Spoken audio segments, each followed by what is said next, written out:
I'm Shanda Miller with Unique, home of the 3D Fiber Lash Mascara. And if you're interested in one of the fastest growing lines of beauty... Be sure to get your copy of Saturday's Times Reporter as TR staffers Roger Metzger, Jim Haynes, Darren Lautenschlager, and Jason Currents bring you game stories from Akron East at Dover, Sandy Valley at Ridgewood, Tallmadge at New Philly, and Central Catholic at Strasburg, as well as wrap-ups and scores from all the other area games. You can also check out FridayNightOhio.com and TimesReporter.com for highlight videos, game stories, and photo galleries from the area's biggest games each week. The Times Reporter is your #1 source for the best coverage of area high school football in print and online. Hi.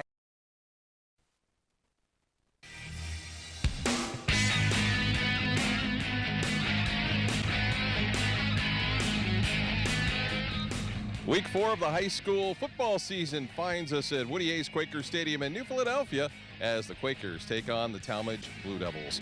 I'm Scott Robinson along with Chuck Rest. And Chuck, Tallmadge has always had a pretty decent program. A little bit down, though, this year as they come in here to Quaker Stadium. Yeah, a couple new coaches in the last 3 years. But you know what? They play in that suburban league up in the Akron area. And, hey, both these schools are in the same division. Same playoff race, so you know what? Points to be had tonight. All right, we'll come back. We'll talk with New Philadelphia Quaker head coach Matt Dennison in a moment, so stay with us right here on the TV2 Sports Coaches Corner Show.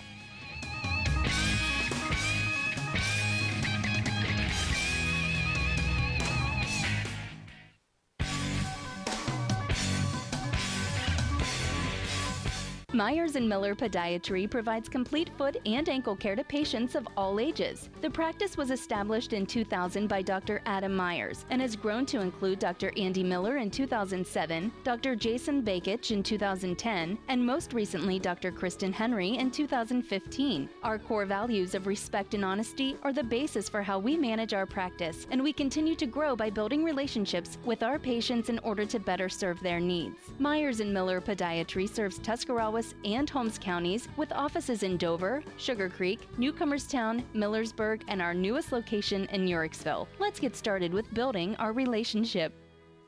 I think the hands-on aspect is going to give you an opportunity to explore, find out what you're good at, what you like, and you're not going to have mountains of debt.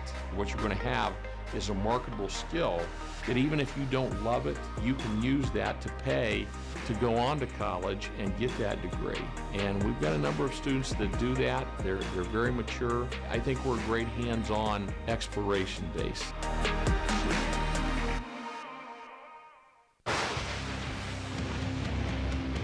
Taking the area by storm, Lightning Signs and Decals specializes in custom signs, banners, and t-shirts. Also available are full business packages. Their signs feature large format graphics, channel lettering, and light boxes and custom laser cut form letters. Visit online at lightningsign.com or visit the storefront located at 224 7th Street in New Philadelphia. Lightning Signs and Decals. We're taking the area by storm. Contact us, 330-440-3129.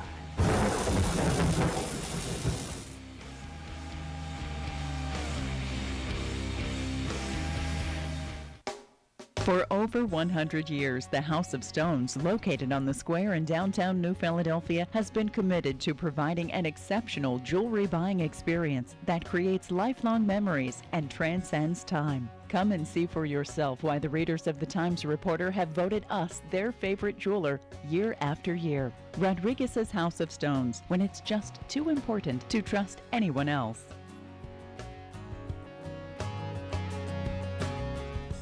You can now see your baby up close and personal at God's Creation in 4D. Utilizing the newest Mindray DC equipment, we offer the finest in 2D and 4D prenatal ultrasounds and HD Live. Hear the heartbeat and save it forever with the Heartbeat Teddy Bears. Gender determination is available at 16 weeks. With many packages available, get more information by visiting our website at godscreationin4d.com or call for an appointment at 330-987-1965.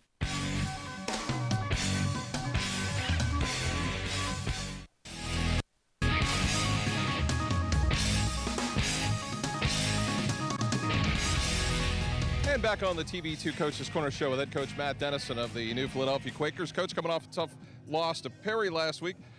How's it been at practice this week? It's been a great week. It was last week was, in 20 years, one of the most physical games I've ever been a part of, and our kids rebounded well. We went back to fundamentals Monday, Tuesday, and did a great job there, and then we had great practices all week and really timed things up real well Wednesday, Thursday. So it was a really good week of practice. Really, there's nothing you put it behind you and move on, right? Yeah, absolutely. We go against one of the better teams in the state of Ohio, and it was a tough game, and we played them tough, and now we got to move forward and get our goals that are in front of us. So you move on to the Tallmadge Blue Devils tonight, Suburban League participant, certainly somebody you're very familiar with. But they've had some turnover in the coaching ranks, but they come in at 2-1. Absolutely, they've got a great program. We've played them. Being from the Suburban League myself, I've grown up playing them, and they've been to the state semifinals just in 2010. So they've got good tradition, new coach, and they're excited about football again. What are you looking for out of the Quakers in tonight's performance? I look for us to, keep building on what we've been doing. We've, gone against a lot of really good football teams early on, and we're getting better each week. And I think, looking for us to finish drives offensively, defensively, to go out and really dominate and play like we have, because we've been playing great defense. We've been playing really good offense, but we haven't finished drives real well, and that's what we want to do tonight. Good luck tonight. Thanks, Scott. Head coach Matt Dennison of the New Philadelphia Quakers will come back with the Carpenter Heating and Cooling kickoff in just a moment, right here on TV2 Sports.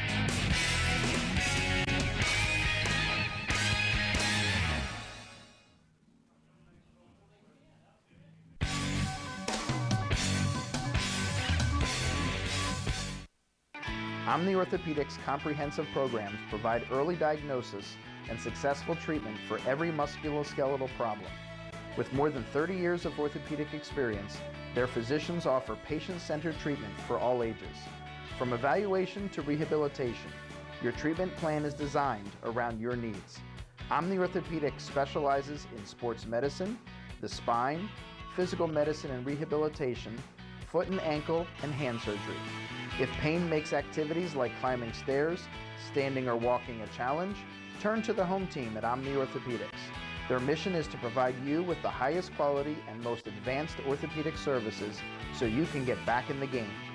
Located in the Oxford Medical Arts Building, Omni offers a full-service facility including digital x-ray and physical therapy. So there's no need to travel when quality care is so close to home. Omni Orthopedics, setting the standard in orthopedic care. Integrity Auto Sales, it's not just a name.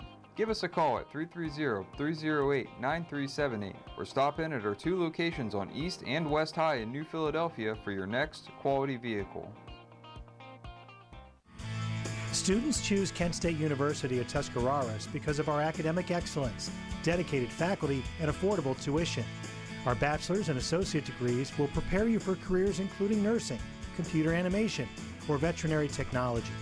Kent State Tuscarawas offers a dynamic campus with state-of-the-art facilities, exceptional student services, and a welcoming environment. Call or visit us online to register for classes and find out more about Kent State Tuscarawas. Return to the elegance of the late 19th century by visiting the J.E. Reeves Victorian Home and its adjoining Carriage House Museum in Dover, Ohio. This opulent mansion, the former residence of prominent Dover industrialist Jeremiah E. Reeves, is owned by the Dover Historical Society. Ceremonies and receptions can be held on the beautiful grounds and gardens with the home as a backdrop or in the Carriage House for smaller occasions. The Carriage House comfortably seats 72 people and can be rented out for bridal showers, baby showers, graduation parties, birthday parties, private dinners, company lunches, and other occasions. Located at 325 East Iron Avenue, Dover, Ohio 44622. Call 330-343-7040 to schedule your special event. For over 35 years, MEB Systems Incorporated has served Northeast and Central Ohio, as well as the surrounding areas, with a commitment to the highest quality workmanship and integrity. We appreciate your interest and look forward to earning your trust, friendship, and business. MEB Systems has the experience and expertise to get the job done right the first time. Our experienced and trained professionals use only the finest tools and materials to install and repair flat and metal roofs.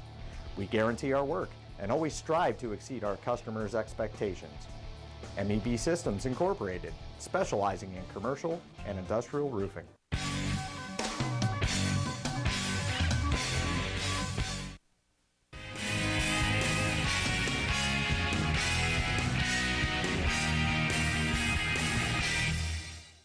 And back at Woody Hayes Quaker Stadium in New Philadelphia, a few minutes before the start of our contest between New Philadelphia and Tallmadge.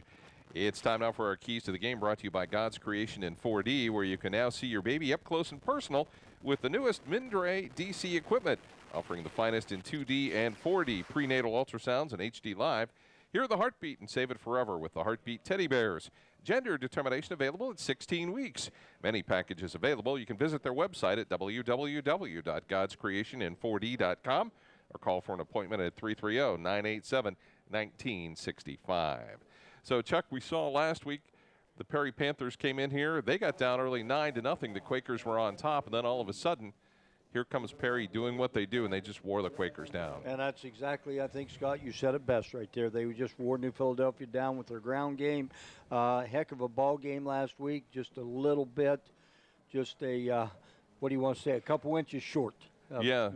At least tying it up. So what about tonight with Tallmadge? What are some keys in your mind? Well, you know, we don't really know a whole lot about Tallmadge other than they're in the Suburban League. They're, 2-1 right now, and, it's just they're going to come in. I think you see they run a little bit of wing T. Offensively, they like to spread it out. Some new coach this year, so, they're still, it's only week 4. They're still getting used to the coach. The coach is still getting used to them. I think we're back to New Philly, though.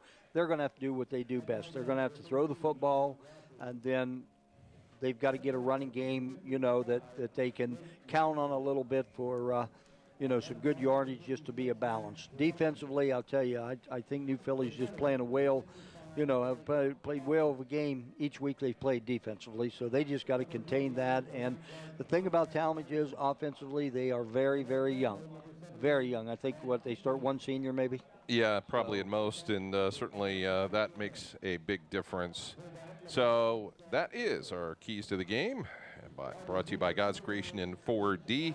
Many packages available. You can visit their website at www.godscreationin4d.com, or you can call them for an appointment at 330-987-1965.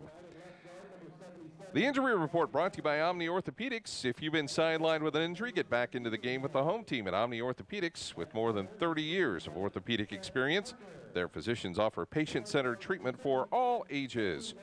They are conveniently located in the Oxford Medical Building in Dover. You can find them online at omniortho.com. They love what they do, and it shows. The New Philadelphia Quakers will be without starting linebacker Cam Alberts tonight because of an injury, so they're hoping he will be back next week. And that is the Omni Orthopedics injury report. If you've been sidelined with an injury, get back into the game with the home team at Omni Orthopedics. With more than 30 years of orthopedic experience, their physicians offer patient-centered treatment for all ages. They're conveniently located in the Oxford Medical Building in Dover, or you can find them online at omniortho.com. They love what they do, and it shows. Looking at the New Philadelphia Quakers, they are 2-1 on the season. Their first 2 victories of the year came against Canton Central Catholic 14-6. They also defeated West Holmes 31-7. Their loss last week to Perry 23-15. So offensively, they're averaging about 20 points a game, while defensively giving up 12 points per contest. Tallmadge 2-1 under new coach Alan Vanderink. They were 2-8 last year, so their youth movement so far has served them well. Their wins have come over Ravenna and Garfield, and their loss came to Akron Ellet. The Quakers doing a nice job, though. Last week, man, they had a great first half. In the second half, things just turned around a little bit and did not go their way. Well, the first quarter, the Quakers kind of owned the football game. And then the second quarter, it turned around, and Perry had the ball most of the second quarter. Then they come out third quarter-wise, and, it was even up. And, hey, Perry just hung on. All right, let's get down to the field now for our national anthem brought to you by the Buckeye Career Center. If you're an adult looking for a new career or a high school student looking for ideas on how to start yours, check out Buckeye Career Center, as they're in the business of preparing you for the fastest growing segments of today's job markets. Visit Buckeye Career Center at 545 University Drive Northeast in New Philadelphia, or you can visit them online at www.buckeyecareercenter.org and see the many educational opportunities that Buckeye offers. Let's go down to the field for our national anthem, brought to you by the Buckeye Career Center. Molly is a senior and 3-year member of the Delphian Chorale.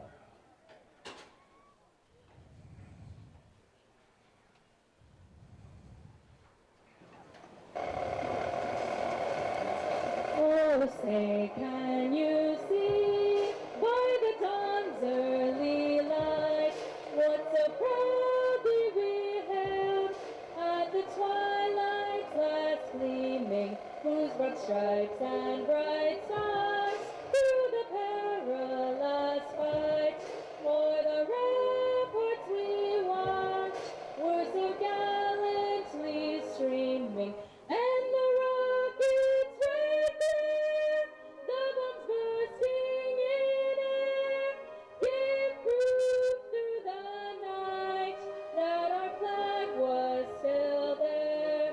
Oh, say does that star-spangled banner yet wave o'er the land of the free and the home of the brave? And the national anthem brought to you by the Buckeye Career Center. They're in the business of preparing you for the fastest growing segments of today's job markets. Visit Buckeye Career Center at 545 University Drive Northeast in New Philadelphia, or online at www.buckeyecareercenter.org. We will come back with our Carpenter Heating and Cooling kickoff in just a moment, so stay with us. It's week 4 from Woody Hayes Quaker Stadium in New Philadelphia right here on TV2 Sports.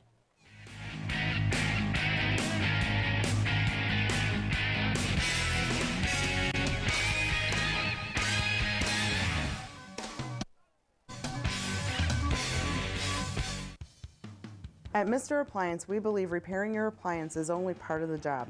We believe in delivering superior service by taking extra steps like putting on protective shoe covers before entering your home. Calling Mr. Appliance is a smart choice as we charge by the job and not by the hour.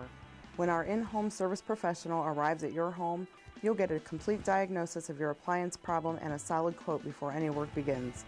When you call Mr. Appliance, you can be sure a courteous, highly trained service professional will arrive at your home on time with a clean uniform and an ID badge. We conduct a background check on all our service professionals as we want to be the repair service you can trust. For the service you can trust, call Mr. Appliance toll-free at 330-874-6017 or visit online at www.mrappliance.com.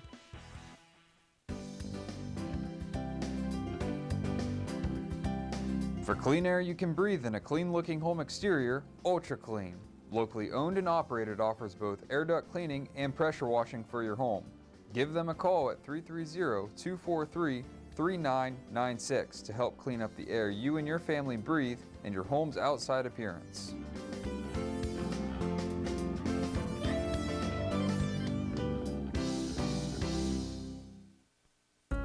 Are you recovering from orthopedic surgery, experiencing low back pain, or pain resulting from an injury? If so, choose Trinity Hospital Twin Cities Rehab Center. Their experienced team of physical therapists provide personalized care to help you return to normal activities as soon as possible. Choose the Trinity Hospital Twin City Rehab Center at Denison. Call 740-922-6675 for more information.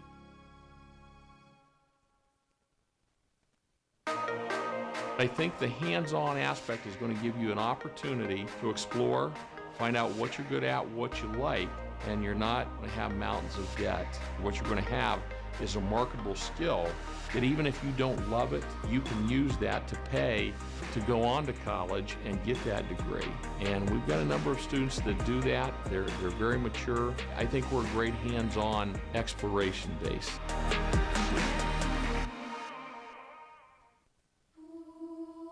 Well, I woke up to the sound of silence and cars were cutting like knives in a fist fight. And I found you with a tear in your eye, your head in the curtains and heart like the 4th of July. You swore and said, we are not shining stars. The 'cause I know I never said we are. If you're lost and alone, or you're sinking like a stone, carry on. May your past be the sound of your feet upon the ground. Carry on. Carry on, carry on. We are shining stars. Carry on, carry on. We are who we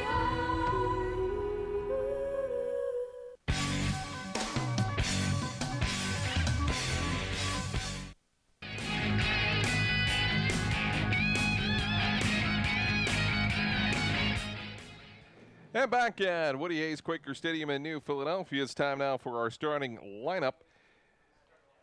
The Tallmadge Blue Devils will receive the kickoff, so let's take a look at their starting lineup for offense. And there you see it: Jason Grassi, Natcher, Drummond, Bacchus, Martin, Kiki, Seeker, Shannon, Baker, Iyer, and Dalton. And for the defense of the New Philadelphia Quakers, you've got Lucas Kimball at one of the defensive end spots, Skylar Postel, Ryan Daberco, and Seth Parker. Garrett Strand in for Cameron Alberts at the linebacker spot. Blake Bolin, Cullen Brogan, Lincoln Seelock, LJ Lowry, Alec Preston, and Kyle Perkins.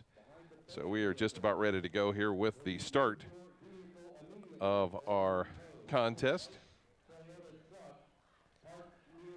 It is time now for the opening kickoff, brought to you by Carpenter Heating and Cooling. Doug and Chris Carpenter, Carpenter Heating and Cooling, located at 946 Cookson Avenue Southeast in New Philadelphia.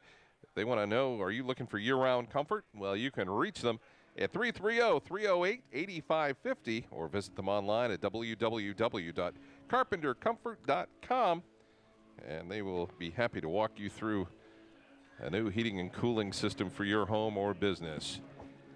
Just about ready to go here with the opening kickoff. 3 players back deep, as it'll be Derek Teeling, also Ty Shannon, and Rich Iyer back deep to receive the kick of Logan Moorhead. Tell you, so far, Scott, Moorhead's been a pretty good weapon for the Quakers in their kicking game. He's got a nice leg, and has kicked a couple in the end zone so far, and also had a couple 3 field goals. So he's done a good job for the Quakers. Certainly know that Coach Matt Dennis would like to get off to a good start. Yes, I think that's going to be a key after that, defeat last week and stuff. I think he's got to get the kids up, get them ready to go here. And he said in our opening interview that practice has been good, been sharp, ready to go, and that's a big key. So Moorhead ready to kick it away. And it'll be taken by Iyer at the 3, out to the 5, the 10, the 15. Breaks it up the middle to the right hash and brought down about the 29-yard line, where it'll be first down and 10 for the Tallmadge Blue Devils. One time, Tallmadge had a pretty good football program, but it's coaching changes and things just have not it doesn't gone matter. well over the last couple of years. Yeah, it kind of doesn't matter other than, the top Division I schools. Everybody's up and down all the time, and they've just been down, and with down means coaching changes. So hopefully you'll see there that they can get some stability here and get moving. The quarterback Seeker takes it straight ahead across the 30 out to the 33-yard line. Gain of 4. It'll be second down and 6. Scott Robinson, Chuck Rust, and Jay Yonders with you from high atop Woody Hayes Quaker Stadium. Good start here, Scott, for Tallmadge, because you can see right now, just with putting that quarterback in there and starting him out running the ball, that just gives that extra, threat of a running back. So, they've got, like I said, a variation of the wing T offense and spread it out a little bit. They'll go with 4 wideouts here. Out of the shotgun is Seeker. He'll take it himself again straight ahead, and he is going to be short of the first down at the 37-yard line. So another gain of 4. It'll be third down and 2. Well, very third and manageable here to start off with. And like I said, both those runs were up inside the tackle for 4-yard gains. Blake Bolin making the tackle there for the Quakers. So 3rd down and 2. It's worked twice. Will it work a 3rd time here? Well, they're going to stay in that same formation, so. They'll go with the 4 wides. In motion is Baker, and that'll be a 5-yard backup on Tallmadge. They had a couple guys there moving at the same time, so that kind of puts them now on the 3rd and about 7, so that's a whole different ball game. Let's hope this week's officiating crew is better than last week's. Yeah, I would say I'm not big on getting on officials and stuff, but I wouldn't say they didn't call a good ball game. It's just the idea that they weren't on the same page all the time. And as a crew that big, you got to know what the other guy's doing. 3rd down and 7 from the 32-yard line. Seeker under pressure, rolling. The left-hander fires and completes it to Jason Grassi. It is a 1st down with 10:16 to go here in the 1st quarter. 0-0 on our scores. We get another look at the Stark State College replay. Little left-hander threw it just a little deep out, enough to get a 1st down. I think he had about a yard enough, and good throw and good catch. And like you said, gets her first down of the ball game. So Tallmadge on the move at the 41-yard line. 1st down and 10. Seeker's going to take it himself. Has a little bit of room to the left side. Down the sideline and out of bounds near another 1st down, and he will move the chains again. It was pretty shifty back there so far at quarterback. He made a nice move on that one and picked one of the defenders out and was able to pick up that 1st down. So another 1st down as the 11-yard gain moves the chains. And like you said at the beginning of the broadcast, you know, they started him as a freshman right out of the gate, so this is about his 14th game, so he's got some playing time under his belt. Seeker with Ty Shannon in the backfield. Iyer in motion to the right side. In trouble, and Seeker is down back at the 40-yard line. Nice job there by Ryan Daberco as he busts through for the big sack. Seeker's getting up a little gingerly, too. I'm not sure whether he landed on the ball or whether he got an ankle. So they met at the quarterback, and he is limping to the sideline. I'm not sure if they're going to. Yep, looks like they're going to take him out, and we'll see. Looks like it's going to be Derek Teeling who will take over the controls here with 9.5 minutes to go in the 1st quarter. No score on the Kent State University Tuscarawas scoreboard. Gonna have to hurry to get this play off. And they'll take a timeout. Play clock and run down to about 4 seconds, and I think they waited a long time before they decided to switch quarterbacks. Yeah. Yeah, I thought he was just walking over there to get the play, and then he kept going, so they used up about 10 seconds by the time the sub-quarterback got in. So that kind of put them in a situation, and they don't want to be any more since they're about 2nd and 19 right now. So Derek Teeling at the controls here in the 1st quarter. First timeout used by either team. Also want to thank Stark State College for their replay sponsorship. Excellence in education for more than 5 decades. Just visit starkstate.edu to enroll now. Stark State College. Spend less, earn more, go further.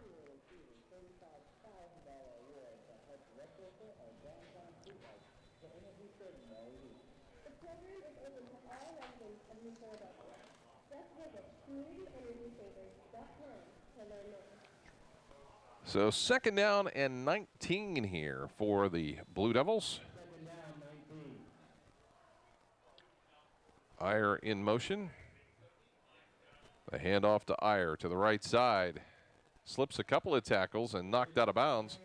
Well, I'll tell you what, they run from side to side. Yes, they do. They don't run north and south, but they do run a lot from side to side. Quarterback goes up and north and south, and everybody else goes east and west. But that was a great pickup right there on the jet sweep by Tallmadge. And now you're in a 3rd and 10 or 11, so that's at least manageable. So the gain of 8, 3rd down and 11.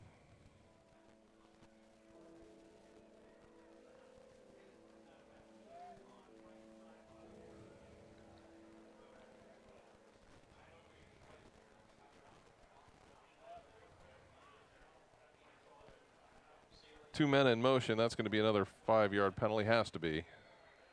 I think you saw a flag come out. They are on the far side, finally. 2 guys running right at each other. You can't.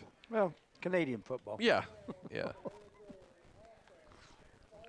Well, they called delay a game, but you can't have 2 guys running right at each other either. So it's 3rd down now and 16. It's not been a smooth start here for Tallmadge. Well, they started out of the gates pretty good, picked up a couple first downs, and now they're kind of. I honestly didn't think Seeker was hurt that badly. Yeah, I couldn't tell. You know, he got up kind of limping. He's over there on the far side of the, just walking around. He seems to be okay over there. The handoff straight ahead, and not much there for Ty Shannon, as it'll be 4th down. Yeah, I think they kind of went ahead and decided, let's just run the football and punt it and don't turn it over here and see what our defense can do.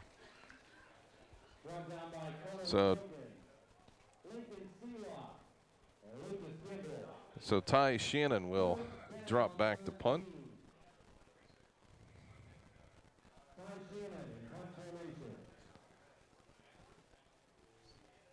Nice kick that Perkins will let bounce. And it is slowly moving toward the end zone and manages to get in there. A little bit of a break there for the Quakers. I think he kind of landed on it and pushed it in the end zone. If he would have slowed down on about a half a yard line when it was stopping. Yeah, they got a little too excited. Well, that was a break right there, right off the bat for the Quakers. So for the New Philadelphia Quaker offense, it's Logan Bidekoffer at quarterback. You've got Lucas Kimball, the tight end. One of the wideouts will be Peyton Spiker. Kyle Perkins also will be in there at times. Jelani Walker in there as well. Kai Crowthers and Blake Bolin will be in the backfield, flanking Bidekoffer for most of the game. A little bit of a flea flicker. Bidekoffer's got a man out there. Spiker is there. He's got it at the 40-yard line and down at the 35. Well, start out pretty quick there for Coach Dennison and the Quakers, as you can see right here, just like 45 yards. Flea flicker, and I tell you can see Biddy's got a pretty good arm right there because he threw that one off his back foot a little off balance, and Spiker was able to go up and get it, and good play for the Quakers. Changed the field in a hurry. I think that's one of those things he knew that was going to be play one from the get-go, no matter where they were at. So 1st down and 10 from the 35. Spiker in motion to the left side. The handoff to Crowthers, left side. Knocked down right about the 25-yard line, just short of another 1st down. Well, I was getting ready to say when they were back here on the 20-yard line that, you know, the first time he come out there in 2 backs, I thought he was going to try to establish a little running game and, you know, throws the big one. Now he comes back to run the football. So I think that's one thing he does want to establish, and we talked about a little bit. I think he's, if there's one thing in their offense right now, he wants to get a little better running game. 2nd down and short. A handoff to Crowther straight ahead, and he'll have the 1st down at the 22-yard line.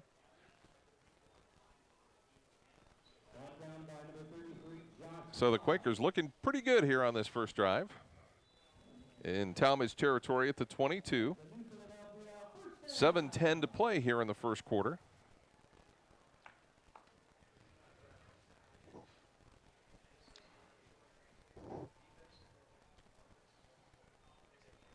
So the handoff again.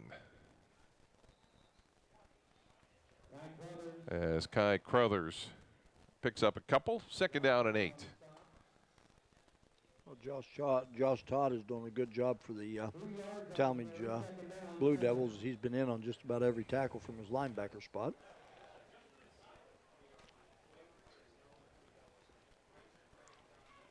So it'll be 2nd down and 7 from the 19-yard line of Tallmadge. Tallmadge almost left Walker unguarded at the top of the screen. Bidekoffer looks to the outside, has got a man there. Nicely broken up, though, as Kimball couldn't hang on to it. Good defense there by the Tallmadge Blue Devils. I think Derek Dalton for them was in on that breakup.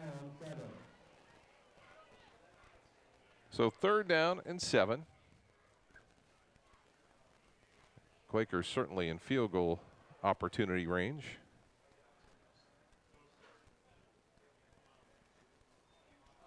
Bad snap that Bidekoffer is going to have to pick up, see if he can make something out of it.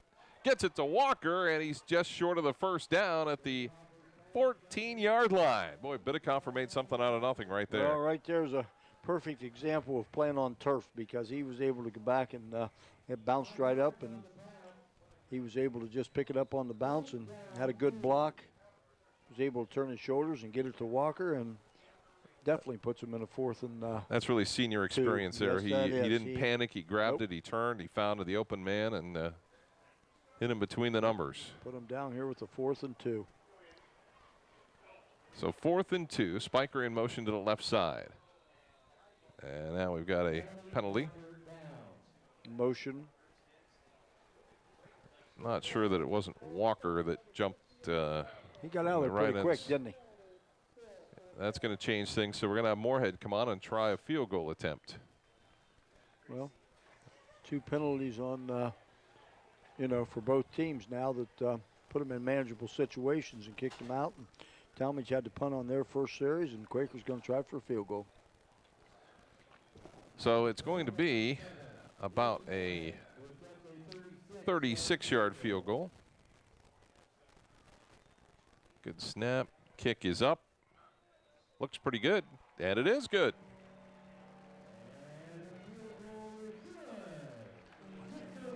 Tell you what, we haven't seen a lot of teams that have been able to use a kicker as a weapon, but wow. No, I just mentioned that a little bit ago, with him in the first 3 football games. You could see that, he's got a leg on him, and he's pretty doggone accurate from 30-plus yards. So it's 3-0. New Philadelphia leading Tallmadge here midway through the first quarter. Scott Robinson, Chuck Rest, and Jay Yonders with you from Woody Hayes Quaker Stadium in New Philadelphia.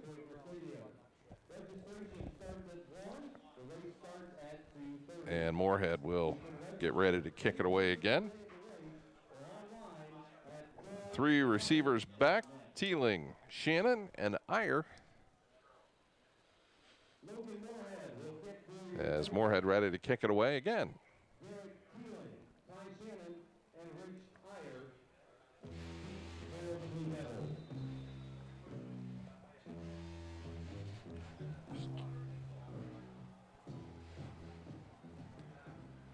So Moorhead with the kick. Go back to about the 1-yard line. And Shannon takes it straight ahead. Now he's got some running room. The kicker, Moorhead, might be the only one to slow him up enough so that the Army can come behind him, and he's still loose. Finally, they bring him down at the 30-yard line. Touchdown saving tackle there by Caleb Robbins. And that was a huge return. Well, I'll tell you what, that was set up well, and he was able to make a couple moves, had a couple missed tackles right there at the wall, and you can see he makes a nice run right here, makes a nice miss. Another one. Picked up about 10 more yards after the first touch on, or maybe more. So, yeah, that turns the field over for them now. Well, Moorhead really did the best he could. Actually turned him inside and slowed him down enough so that everybody else could catch up. Well, he didn't make the tackle. At least he was able to slow him down a little bit. So 1st down and 10 from the 30-yard line.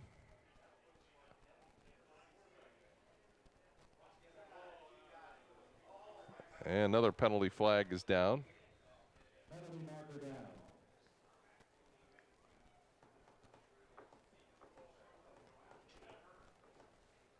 So Teeling still in at quarterback.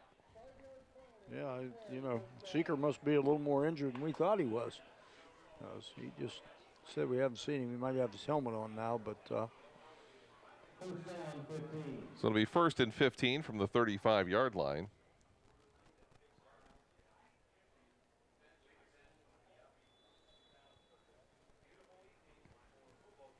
So we'll see what Tallmadge can dial up here on 1st down and long. Grassy and Shannon wide to the left side.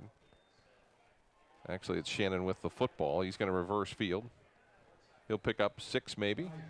It'll be 2nd down and 9. I'll tell you, the Quakers strung that one out at the line of scrimmage pretty well, and he turned around and went the opposite way and got a little bit of a block from his quarterback and was able to pick up 6 on that one. So on one hand, great job by the Quaker defense, but on the other hand, good job by Tallmadge by reading it and getting 6. 5:22 to go here, first quarter. It'll be 2nd down and 10. Snap, Teeling under pressure and slips down at the 29-yard line, a gain of 1. It'll be 3rd down and 9. So you've got to think here probably 2-down opportunity for Tallmadge.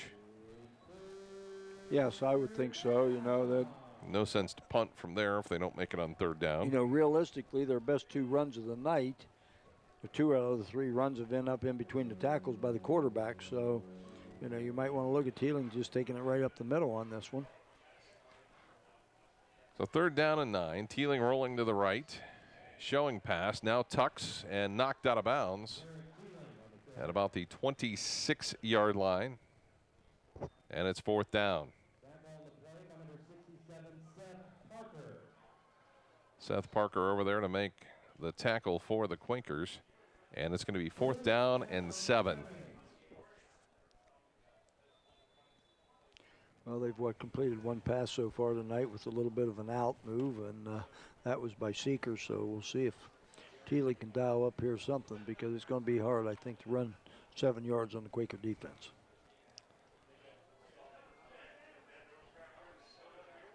Four wideouts in. In motion is Iyer. Teeling's going to take it straight ahead on 4th down and makes the 1st down. So you called the play early. Yeah, I mean that's been their big, big gainers have been in between the tackles with the quarterback, and right now I don't know whether with all the motion and the faking in the backfield that the Quaker linebackers are getting held up just for a second, and it's giving them an opening. So good 1st down for Tallmadge here, and Quaker's going to have to shore up inside a little bit. I'm sure adjustments are on the way here for the Quakers with 4:10 to go here in the first quarter. 1st down and 10, Tallmadge at the Quaker 13-yard line toward the bandshell end of the stadium. Shannon straight ahead. Shannon's going to be wrapped up this time as the Quakers make quick work, as Skylar Postel makes the tackle for New Philly.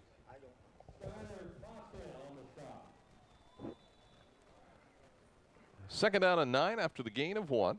Tallmadge deep in Quaker territory.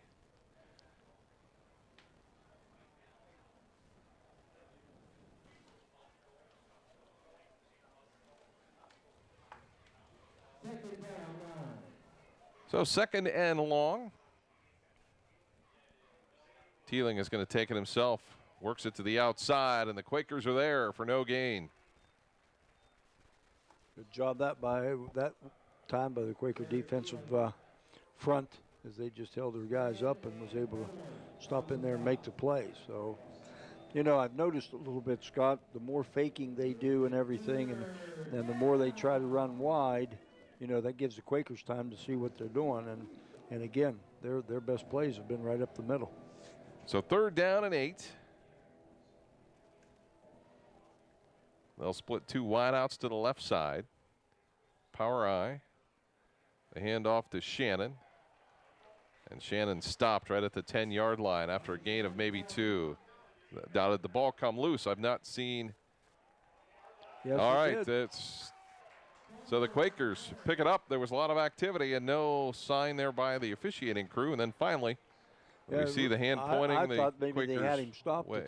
Stopped at the line to gain, and all of a sudden somebody must have popped the ball out. Well, here you go. You can see it right here. He still got it. Now he drops it right there. Lucas Kimball doing a nice job ripping it out. Ripped it out. Big stop by the Quaker D. So the Quakers have it 1st down and 10. Hey, don't forget, too, that tonight's game is brought to you in part by New Philadelphia Elks Lodge 510, located at 1180 Union Avenue Northwest in New Philadelphia. Open to members and their guests after the game. The handoff to Crowthers off the left side. Ball's loose again this time. There's a big scramble for it, and it looks like Tallmadge might have it. And Tallmadge gets it right back. Well, we'll be able to look at this one probably again, too. Well, that one somebody poked it as he Yep. ran by. You can And see right there, they just grabbed it right out of his arm and down it went, and Tallmadge was able to recover it. So I guess turnabout's fair play, huh?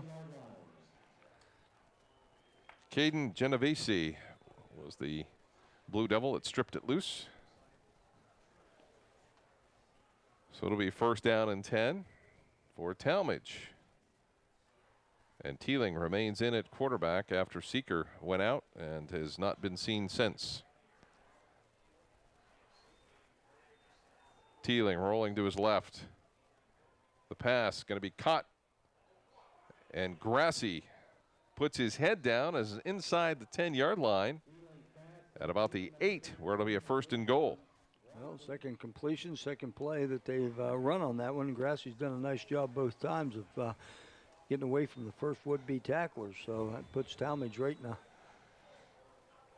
What is it, about a 1st and 7 now?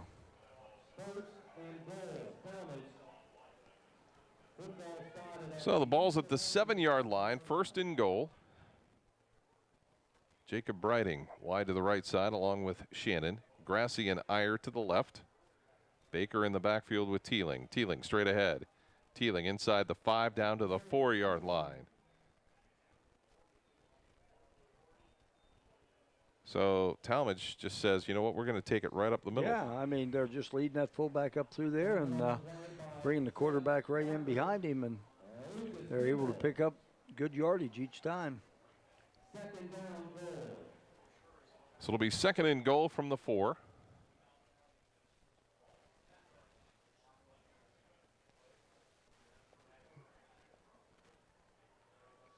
Five seconds left on the play clock. Are they gonna take a timeout or get it off? They do get the play off.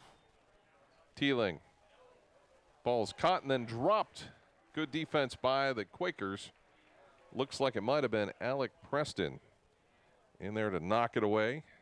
Here we can see it now, Scott, on the replay. See, just a good job as he stops up there and knocks it right out of his hands because he had it. Just ran right through the pass play. What you're coached to do right there. So a big 3rd and 4 here for the Blue Devils.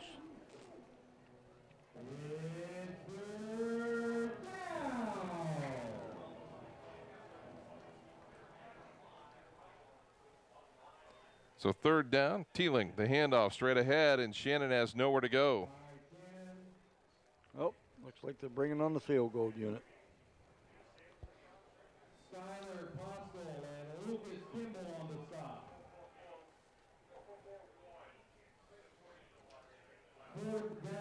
So it'll be a field goal attempt here by Garrett Ansley.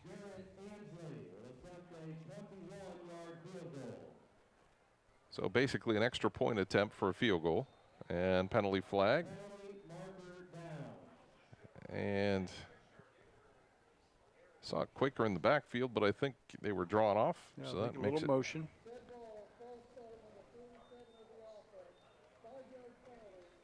So make it a little bit more difficult.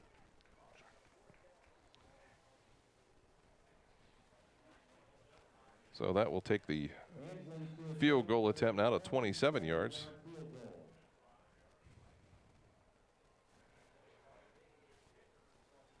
Good snap. Kick is up. And the kick is good. Well, right now, watching that one right there, you can see that the Quakers have maybe a little bit better field goal kicker, but I guess it doesn't matter. As long as it goes through the crossbars, we got a tie football game. So 3-3 with under a minute to go here in the first quarter.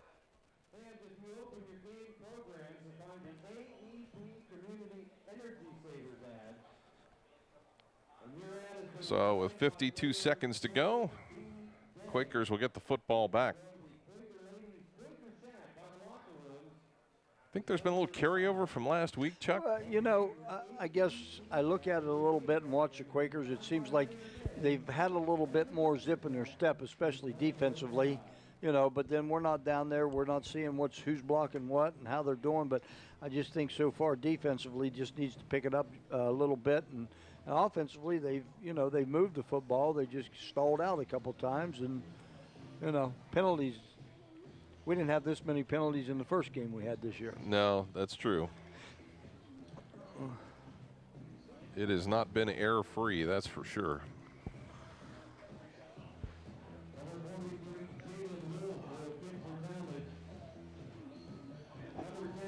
This is one of those games that New Philadelphia needs to notch a W on the schedule. Yes, they do. They got to have a win right here tonight, and you know, we got a tie ball game. And like I said, I thought maybe after what you said about Coach Dennison, the way he felt about practice and stuff this week, I thought they'd, you know, really come out and maybe just take it right to they him. may. But, oh yeah, we got plenty of football left.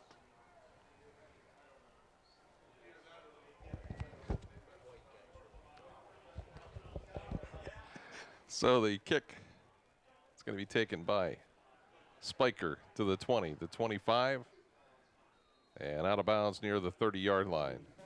Good return right there by Spiker. Sets Quakers up pretty good shape out past the 30-yard line. So see if they can get moving here offensively. 47 seconds to go here in the first quarter.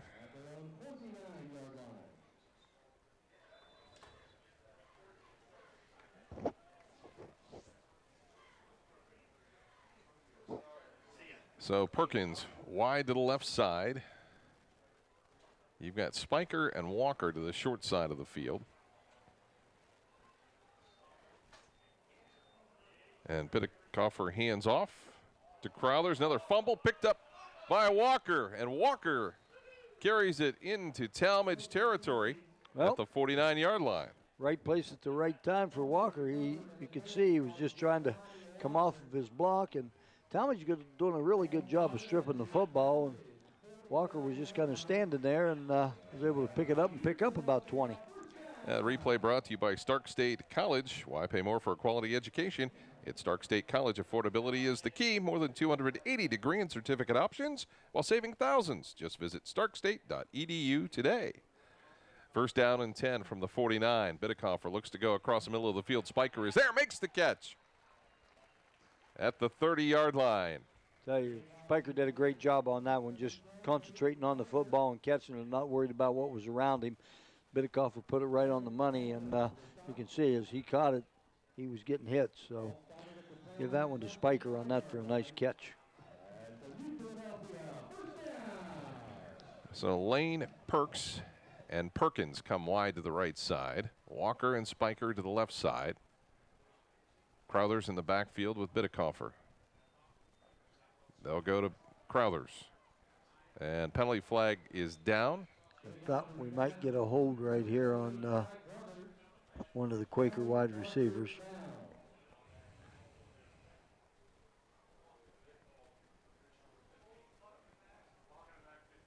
Yep.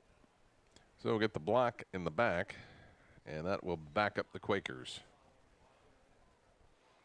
Well, again, not that, you know, they're not going to put points on the board here, but they're shooting themselves in the foot when they get inside the 30-yard line a couple times. Well, it just seems like that mid to long-range passing game is really working for the Quakers. Yeah, they're putting that right in the middle of the field. And you know, Bittenkoffer's on tonight, but penalties here and penalties there have kind of kept them out of the end zone so far. So the clock running down here, 7 seconds to go in the quarter. Bittenkoffer looking for something to open up. Across the middle, and it's a nice catch that will end the quarter for the Quakers. Picked up some of the penalty yardage. Good job by Bittenkoffer scrambling a little bit. Was able to Perkins step and throw the ball, and Perkins picked it up right there. He threw a little bit behind him and made a nice catch. So like you said, with the end of the first quarter, the Quakers are moving. End of the first quarter, 3-3. New Philadelphia and Tallmadge. Back with second quarter action in a moment here on TV2 Sports.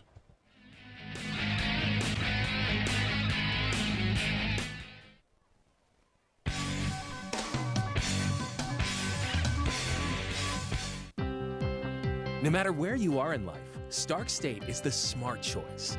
the lowest tuition rate in the area, along with flexible schedules, online courses, and degrees that lead to in-demand careers or make it easy to continue your education.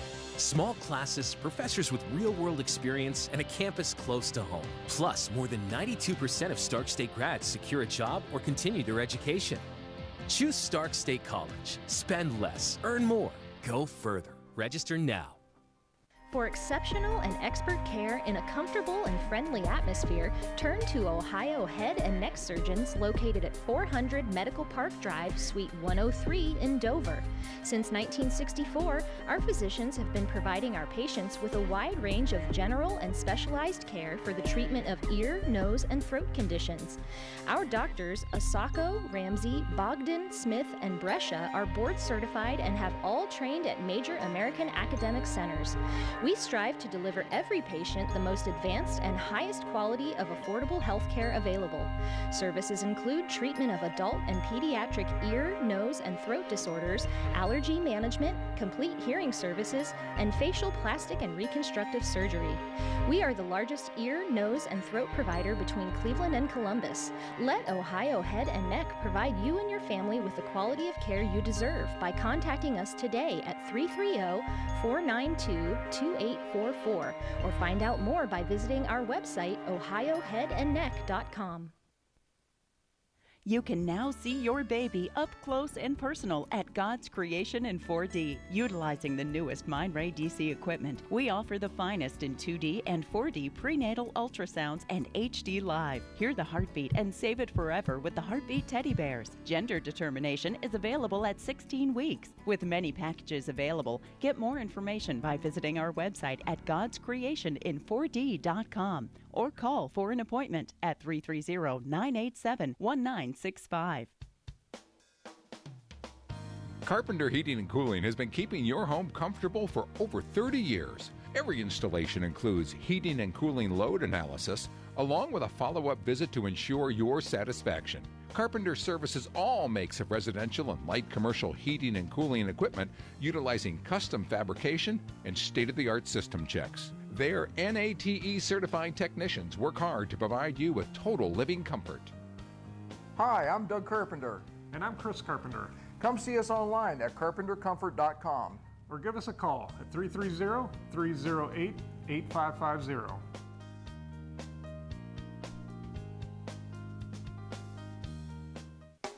For over 100 years, the House of Stones, located on the square in downtown New Philadelphia, has been committed to providing an exceptional jewelry buying experience that creates lifelong memories and transcends time. Come and see for yourself why the readers of the Times Reporter have voted us their favorite jeweler year after year. Rodriguez's House of Stones, when it's just too important to trust anyone else.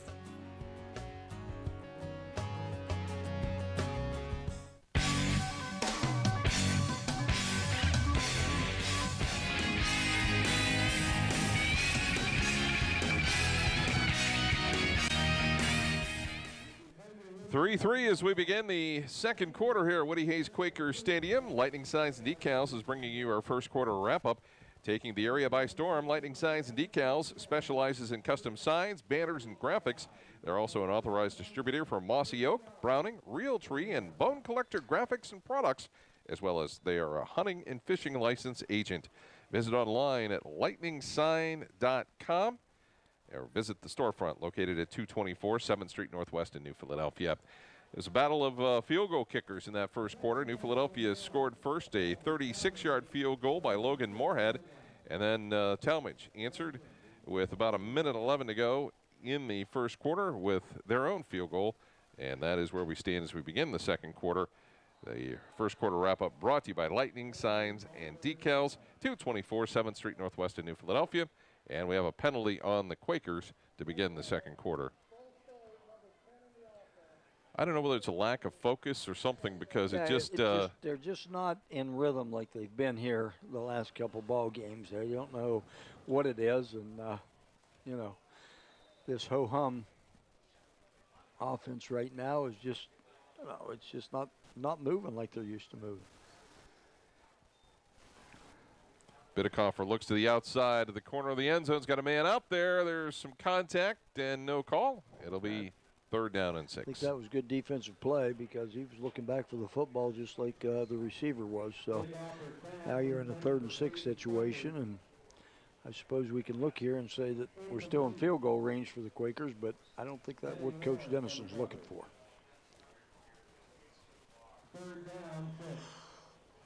So it will be Walker and Spiker wide to the right side.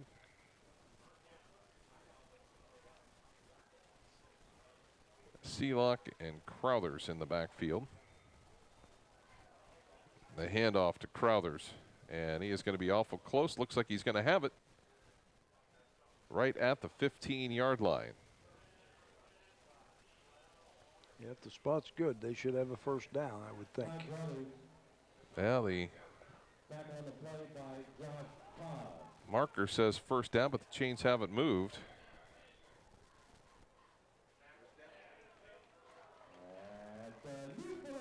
So the Quakers keep the drive alive at the Tallmadge 15-yard line.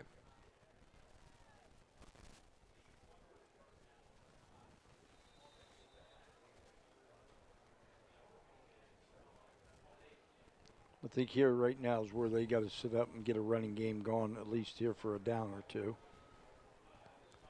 The handoff to Crowther straight ahead.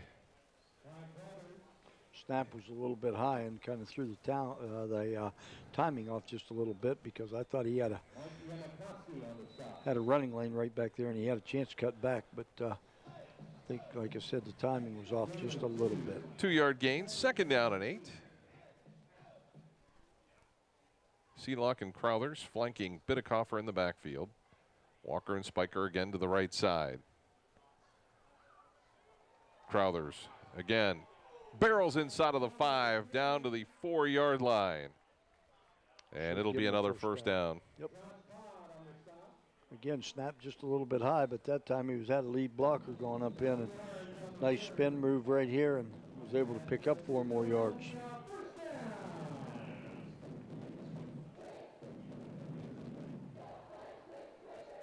So 1st and goal from the 4. Quakers trying to punch another score in. Bidekoffer's going to take it himself, and he's wrapped up back at the 7-yard line. Well, good job right there by the Tallmadge defense and the linebackers. He was able to just sit right there and read his key, and his key was Bidekoffer. So Conrad Martin making the tackle. It'll be 2nd down and goal this time from the 7. Perkins and Spiker wide to the right side. Sir, your name? Mike Anderson. Mike Anderson? Okay. So Crowthers again, this time in for the touchdown. Well, been feeding off of this left side of the Quaker offensive line here on this drive and able to do a nice job up in the air a little bit and fly right into the end zone. So Kai Crowthers with a 7-yard run.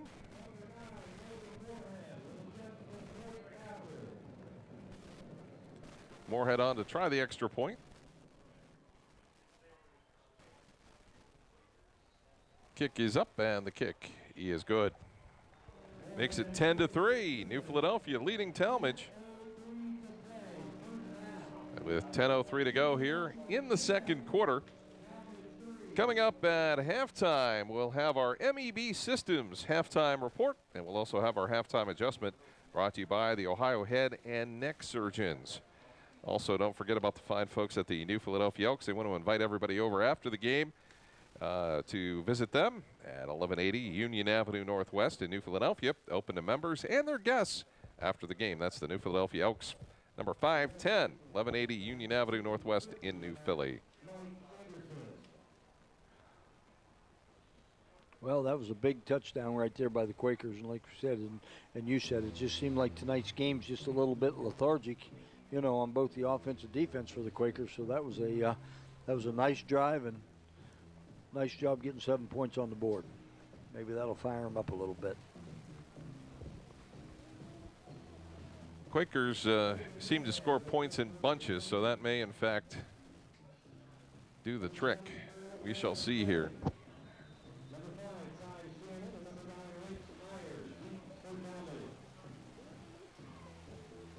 Back deep for Tallmadge, you've got Teeling, Shannon, and Iyer. This one is going to be close to the end line, but Shannon will take it out to the 10, the 15, and out to the 27-yard line. I'll tell you what, the Quakers have just not had sharp special teams. No, they haven't. And right now, anyway. Right now, yeah. Tonight's game, it just seems like they're, I don't know whether it's jogging down the field or getting out of their lane just a little bit, but, you know, every return for Tallmadge has been a pretty good one. So Tallmadge will start with decent field position. They were playing with their backup quarterback here throughout most of the first half.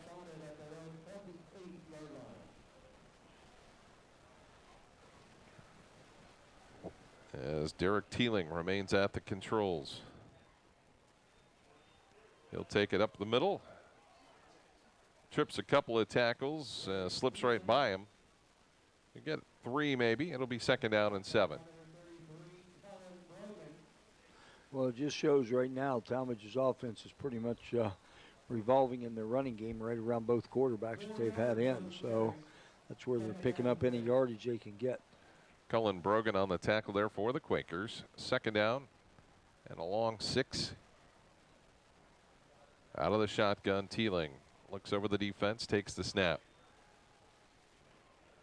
Got a man here in the flat, grassy, and he will be knocked out of bounds close to the 1st down, and it appears he will have it near the 40-yard line. Well, Grassy seems like he's their go-to receiver. And basically, they've had 3 catches tonight, and they've all been the same pattern. And they don't use the middle of the field very much. No, it doesn't seem like it. They seem if they can't get out of bounds, they don't. Right. It seems like they're just their quarterback though situation, and what they do with him is just roll him out all the time. They don't have much of a drop back passing attack that we've seen so far. So 1st down and 10 for Tallmadge at their own 39-yard line. Handoff straight ahead, and there is nowhere to go. As Ty Shannon takes it right up the gut to the 40-yard line. Seth Parker gets up from the bottom of that pile.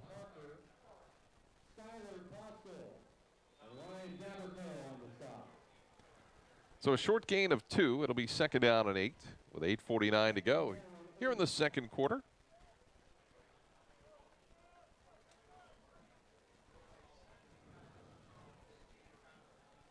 Out of the shotgun, Shannon in motion. Shannon will get the carry. Shannon cuts back inside at the 46-yard line as Perkins comes up from his safety spot to be in on the tackle, along with Cullen Brogan. Just running that little bit of a jet sweep right there, and he just is now getting into the point of, instead of stretching it all the way out, he's able to just pick his way and turn up the field as quick as he can, and that was a nice 6-yard gain for him. 3rd down and 3. Let's see if the Quakers can get a stop here, maybe really take over this football game. Teeling, no shock. He's going to run it himself, has the 1st down and more. Quakers just haven't found the adjustment yet to stop that play. Well, like I said, you get the quarterback back there, that means he's always got an extra blocker right there with one of the running backs, and that's just been a, very positive play for Tallmadge, and the Quakers are having a hard time stopping it right now. Quakers up 10-3 on the Kent State University Tuscarawas scoreboard.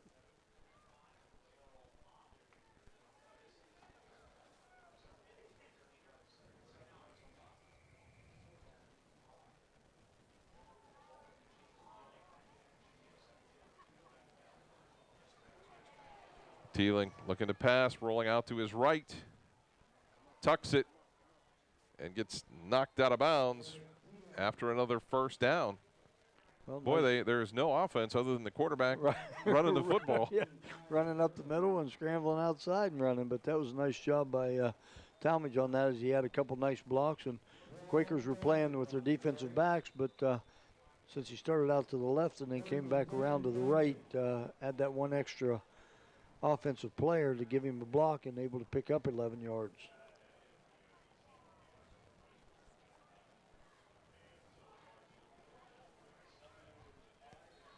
So 1st down and 10.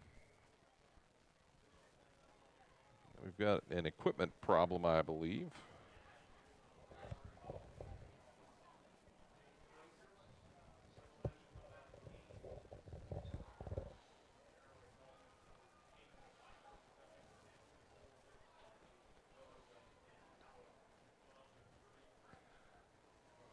So we'll get that straightened out here. And it's first down and 10 for Tallmadge in Quaker territory at the 33-yard line. Tallmadge has a good drive going right here. This time the handoff and a nice run there by Lawrence Benning. Well, that's been their best run with another first down. With the running or with the wide receiver so far. So Quakers defense has been so impressive over the first 3 weeks that really it's a little bit surprising to see what's happening to them right now. Yeah, I mean, it just looks like it's, you know, they're just a step behind everything. So the Quakers leading it by a touchdown, but Tallmadge on the drive at the Quaker 19-yard line.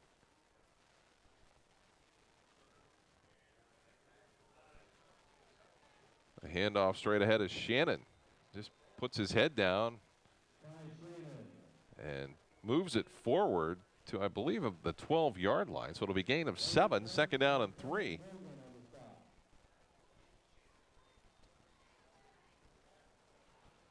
Best run by the fullback tonight. Second down, 3. Well, maybe Tallmadge has decided that the quarterback Teeling might give them a little more of an advantage. Yeah.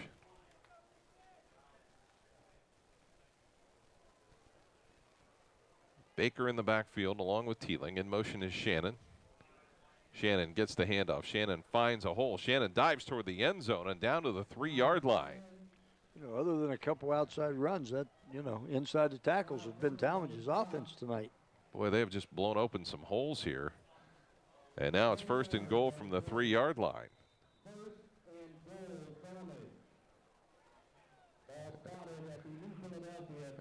Quakers have watched as Tallmadge has just gone right down the field.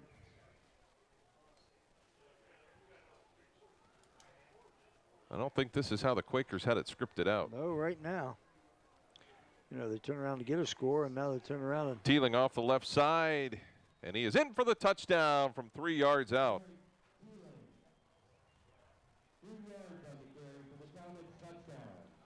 Let's take another look on the Stark State College replay. You can see, just same play they've been running most of the evening right there, just taking the quarterback and running him up in with a late block by the fullback, and that has got him 6 points. So with 5:14 to go here and an extra point to come, we might have another tie game.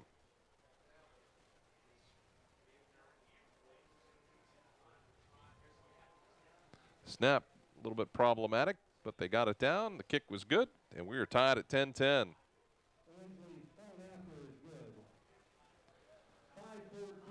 So with 5:14 to go here in the first half, the Quakers and the Blue Devils tied up at 10 apiece.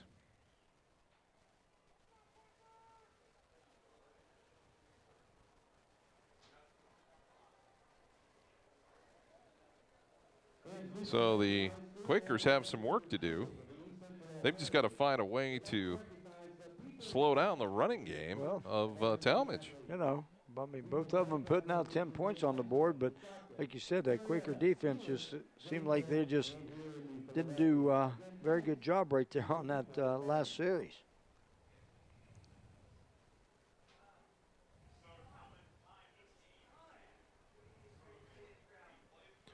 So Tallmadge will come out, kick it away again.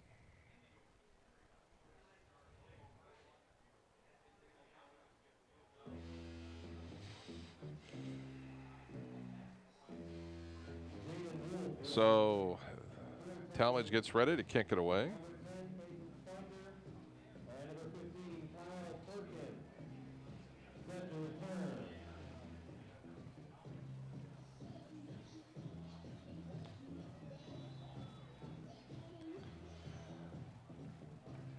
So the Quakers with Spiker back deep,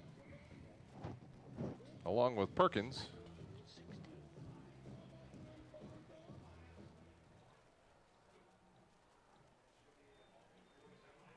And Spiker will take it at his own 13 to the 15, 20, 25, out to the 30. And that's where the Quakers will have it first and 10.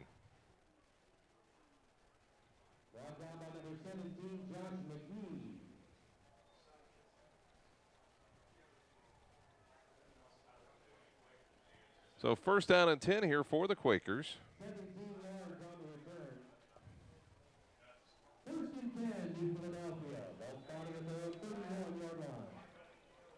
So New Philly trying to figure out something here on offense.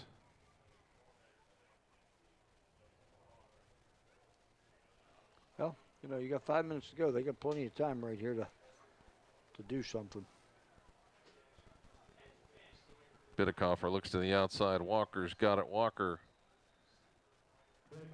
hustles down the sideline, picks up decent yardage.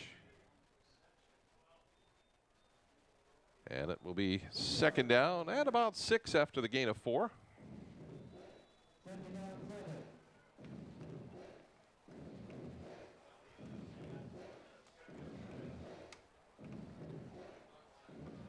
Quakers have plenty of time, plus 3 timeouts.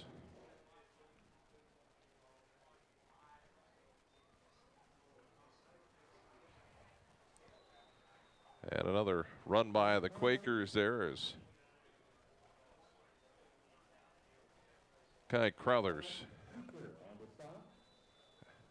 makes it third down and about 2.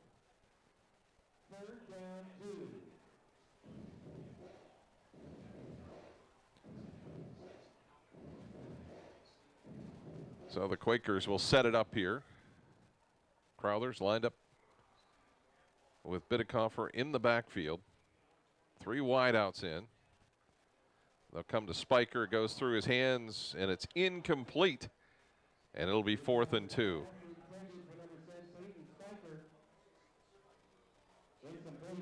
Well, not a real good series right there by the Quakers.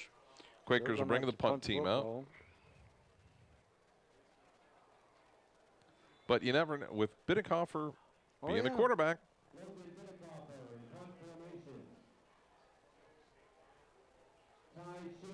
You know, there's some confusion here. I suspect Quakers are going to make it work here. And a beauty of a punt by Bidekoffer that's going to send Shannon all the way back to his own 17-yard line. And a good job by the Quakers to bring him down at the 20. So 4:15 to go here for the Tallmadge Blue Devils. They've got 2 timeouts remaining. And they have been able to move the football on the Quaker defense. Well, they pretty much moved it on the ground there that last series, except I think we had 1 pass. So that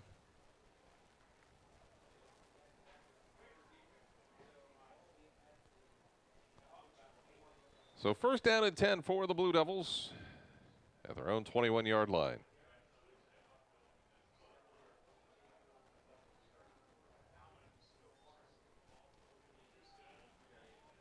Teeling out across the 25 to the 26-yard line. nice job by Teeling right there to pick up another 4 or 5. Logan and Bowman on the stop. 5 yards on the carry. Second down 5. So it'll be second down and 5. As Teeling has played all but the first couple of plays in this game at quarterback, filling in for Sam Seeker. As Shannon gets away from 1 tackle and back to the line of scrimmage, it'll be third down and 5.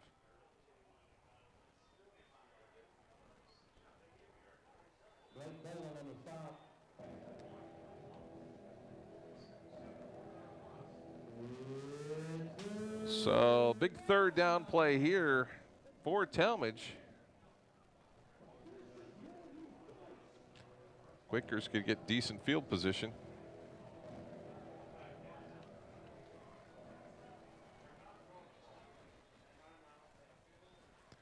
And we've got a timeout. Well, Tallmadge took that timeout with 2:59. They still got 1 left.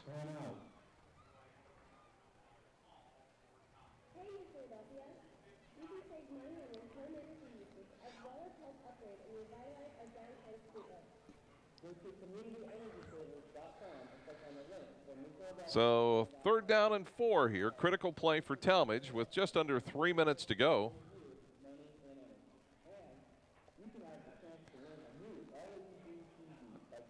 So, Chuck, what do you think is going to happen here with 3rd down and 4? Well, 2:59 to go in the half, Scott. I mean, 3rd and 4, you got to have to run the football. I wouldn't think they want to put it in the air, and if they don't get it, they punt the football and try to keep the Quakers out. But with 2:59, we saw last week the Quakers can go a long way in a short period of time. So, this is, a very key 3rd down for Tallmadge on this one. So 3rd down and 4. Not quite sure what the reasoning was that they did call the timeout on that. 1 timeout remaining for Tallmadge. The handoff straight ahead to Shannon. The Quakers rise to the occasion. Right there, big play for the Quaker defense on that one. So. And now the Quakers will take a quick timeout, I suspect, and they do. They take a timeout. As we get another look on the Stark State College replay. Just straight up the middle with the fullback, and the Quaker defensive interior right there was ready to meet him and stop him. And again, that puts 4th down. So I think Tallmadge is going to have to punt, and Quakers should get pretty good field position right here with 2:50 to go. So they've got 2 timeouts. Trying to make it a happy homecoming.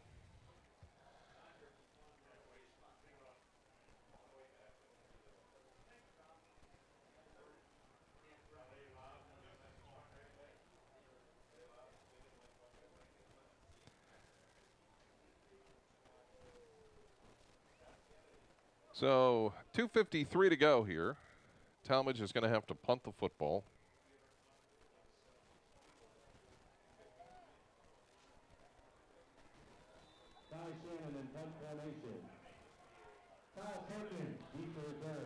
So Kyle Perkins standing back at his 40-yard line. Nice floater. Perkins will take on the run at the 45, but a nice job by Tallmadge as Seth Baker rather, there to make the tackle and slow the play down.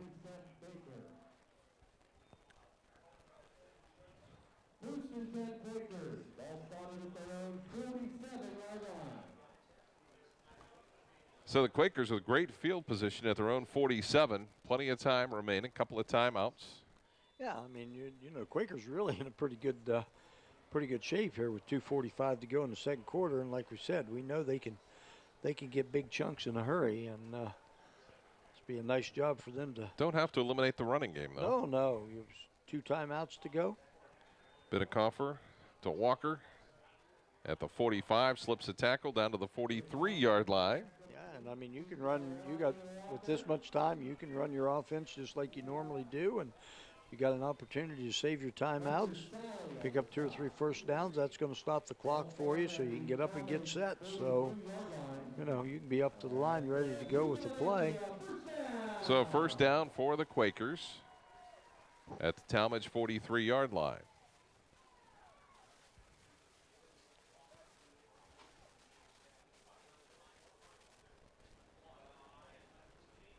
Bidicoffer taking the snap, rolling to his right. Has a man open in the side there. It's Spiker. Spiker gets knocked out of bounds inside the 30-yard line. Nice catch and run. Yes, it was. Nice job by Spiker right there. Even if he had the 1st down, he was able to get out of bounds. You can see Bidicoffer puts it right on the numbers. Spiker makes one guy miss. Was able to pick it up, get out of bounds, stop the clock. And 14-yard gain there. Took 10 seconds. So they've this is more what we've seen here in the last couple of times. We've seen New Philly, be able to move the football and got a little jump in their step on this offensive series. Sense of urgency, I think, as Bidicoffer gets turned loose. Got a man across the middle. It's going to be intercepted. As that time, you could see that one coming a long way away. Yes, you could. The free safety just sit right back there and was watching Bidicoffer's eyes, and whenever he let go of the ball, he was able to step right in and pick it off. Ty Shannon's been everywhere tonight. You can see it looked like he was wide open on that, but Shannon was just sitting back there, like I said, in the middle of the field, and was able to just read the eyes of Bidicoffer and pick it off. So Tallmadge was able to stop a drive by the Quakers and see what they've got anything with them on 2-minute drill. So 1 timeout remaining for Tallmadge. Quakers have 2. Teeling is going to advance it out to about the 27-yard line, maybe the 28 for a gain of 3. You know, that was a big blow by the Quaker offense right there, because if they could have got in there and got a score and they're going to turn around and receive the ball at the second half kickoff, they, you know, had the ball offensively 2 times in a row, but that interception was kind of a downer. Well, the Quakers have a history of making some great adjustments at halftime. So you've got to think they're going to get this quarterback run situation they're straightened going to have out. to do something, whether they put another guy in the box and go ahead and take a chance and make them throw the football, or start maybe slanting a little bit more or something on their defensive front line. A handoff to Shannon. I think Tallmadge is going to be kind of happy to, you know, dodge that bullet that they just dodged and possibly get a first down here if they can. But, you know, you got 3rd and 7, so they may end up, the Quakers may get the ball again here.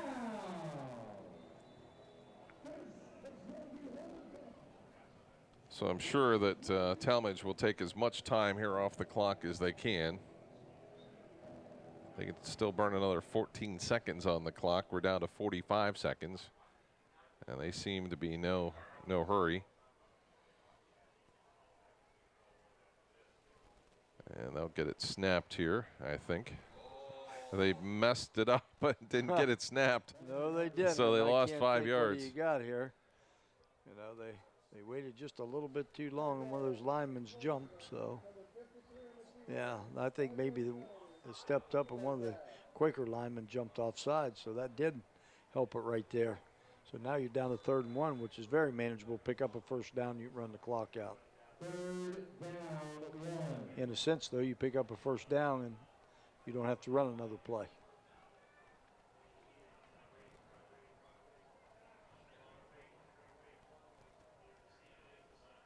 So there are no rush.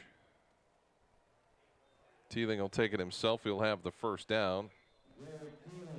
And that could be very well the end of the first half of action. I would certainly think that, again, since Tallmadge dodged that bullet right there, that they'll be happy to go in at halftime with 10-10. And we are headed to halftime. 10-10 the score between New Philadelphia and Tallmadge. We'll take a quick break, then we'll come back with our halftime report brought to you by MEB Systems. And we'll also have our halftime adjustment brought to you by Ohio Head and Neck Surgeons. That's all coming up next right here on TV2 Sports.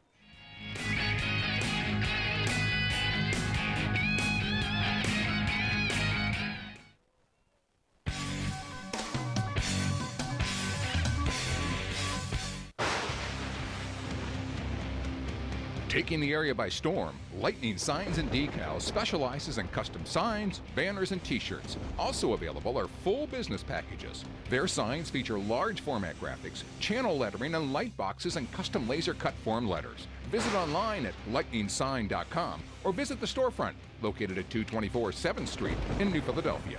Lightning Signs and Decals. We're taking the area by storm. Contact us, 330-440-3129.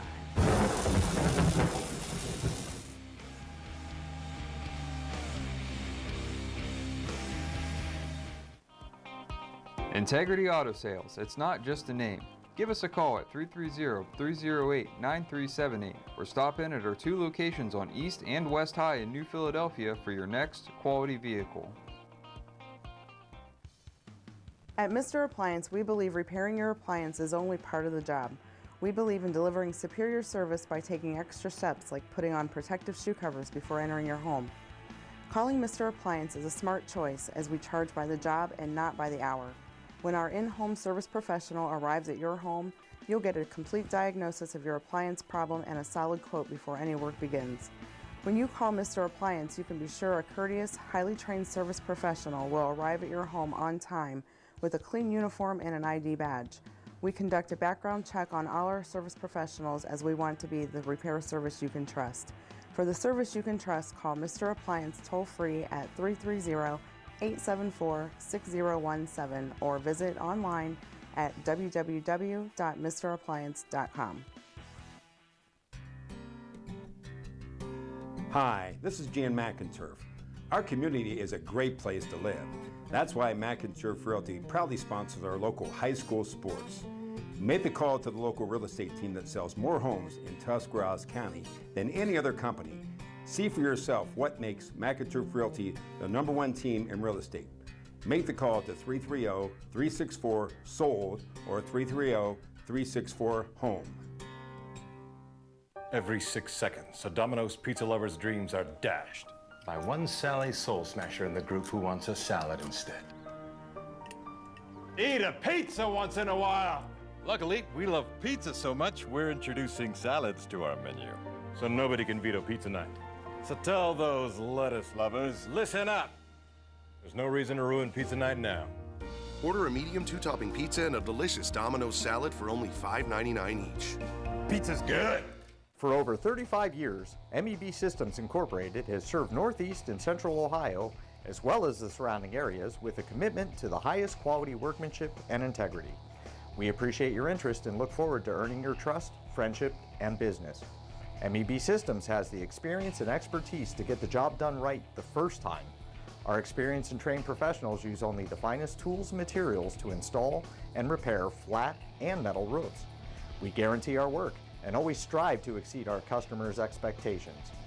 MEB Systems Incorporated, specializing in commercial and industrial roofing.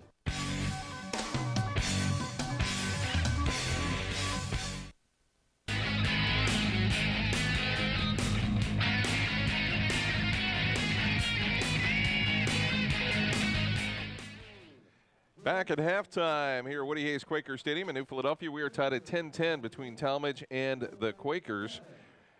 MEB Systems, serving Tuscarawas and surrounding counties, is your flat roof specialist. Give them a call today or visit their website at mebsystems.com. They're our new halftime report sponsor.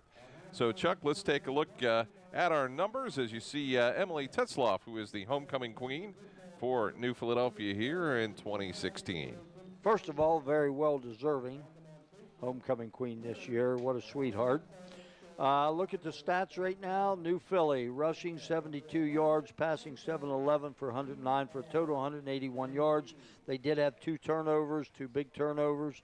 We're looking at Tallmadge, 127 yards running the football, 3 of 4 passing for 29 yards, 156 yards total offense, 1 turnover. 10-10 ball game, Scott.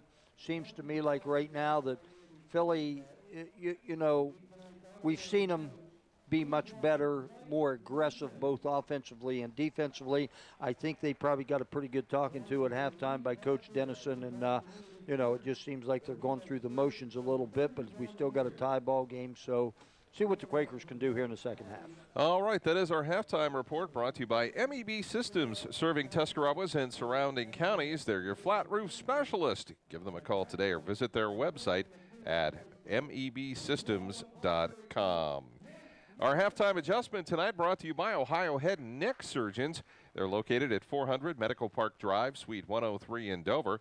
Get your next checkup at Ohio Head and Neck, offering certified licensed audiology services, board-certified ENT physicians, and full-service allergy testing and treatment.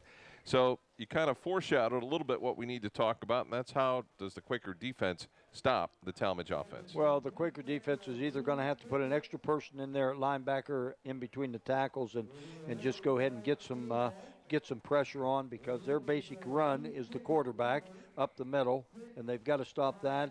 On the other hand, the Quaker offense, they've just got to gel here a little bit and get a little bit of step to their offense here and move the football down the field and not have a turnover.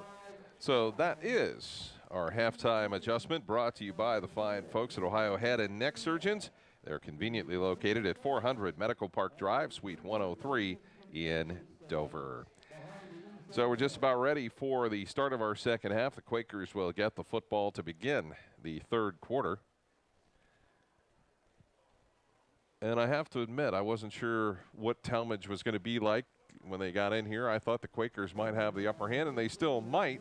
But right now, it's been a pretty even first half. Yeah, it's been a very even first half. And you know, you can look at it and say, well, Philly had 2 turnovers. Tallmadge had 1 turnover. There's been penalties on both sides that have kind of stopped drives by both teams.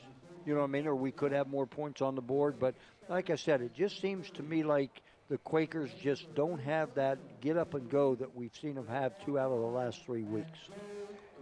Doug and Chris Carpenter at Carpenter Heating and Cooling, located at 946 Cookson Avenue Southeast in New Philadelphia, are asking if you're looking for year-round comfort.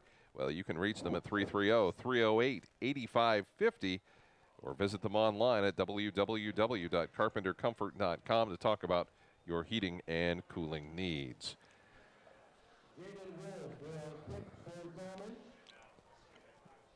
So Tallmadge ready to kick it away.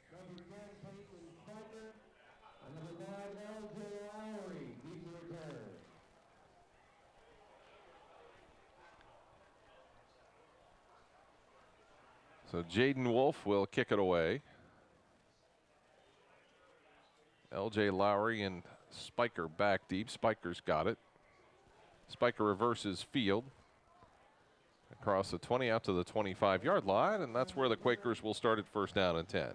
Well, nice job by Spiker on that run back, because when he was on about the 15-yard line, he had 4 white jerseys on him, was able to turn the corner and get it out to the 25. So good field position, good starting position for the Quakers.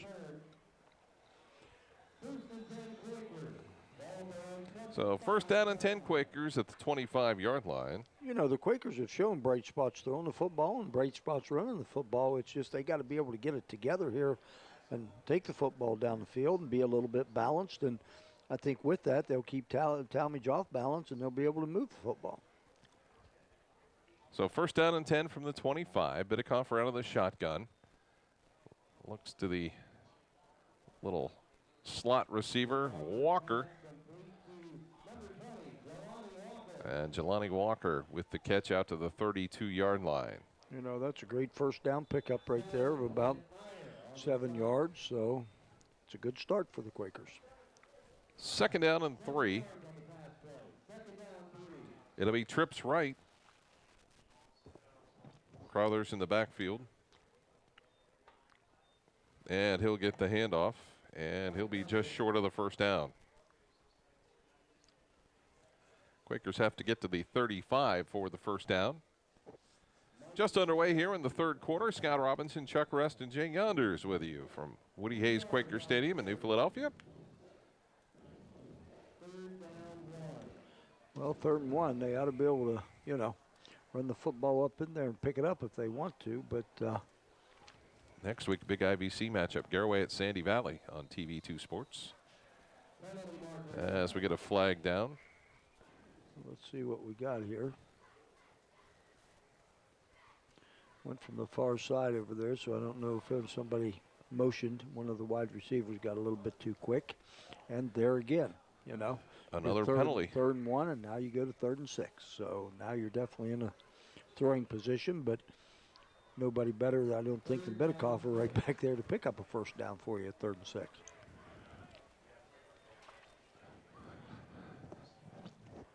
So out of the shotgun, Biddekhofer will take the snap, drops back, looks across the middle, rolling to his left. Perkins has it to the 45-yard line, and they easily get the first down.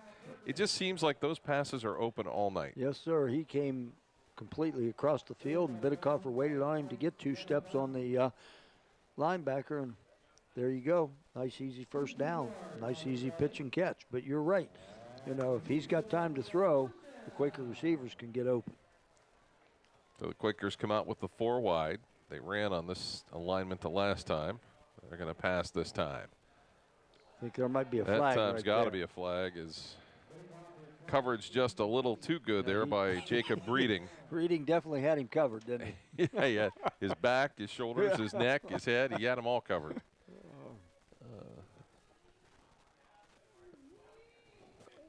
So that will be a positive for the Quakers. Well, I'll tell you what, we have seen so many penalties. This is, honestly, this is way too far into the regular season to have this type of penalties. We talked about it the first half that, you know, what do we have? Maybe 2 penalties the first game, the first night in Canton Central and New Philly, and we had more than that in the first quarter on both teams. You know, it wasn't just one. It's been on both. A bunch of penalties last week when they played Perry. Most of those were on Perry. So, yeah, the Quakers just aren't quite as sharp as they've been. The handoff to Crowthers. Has some room to run. at the 31-yard line, close to another first down.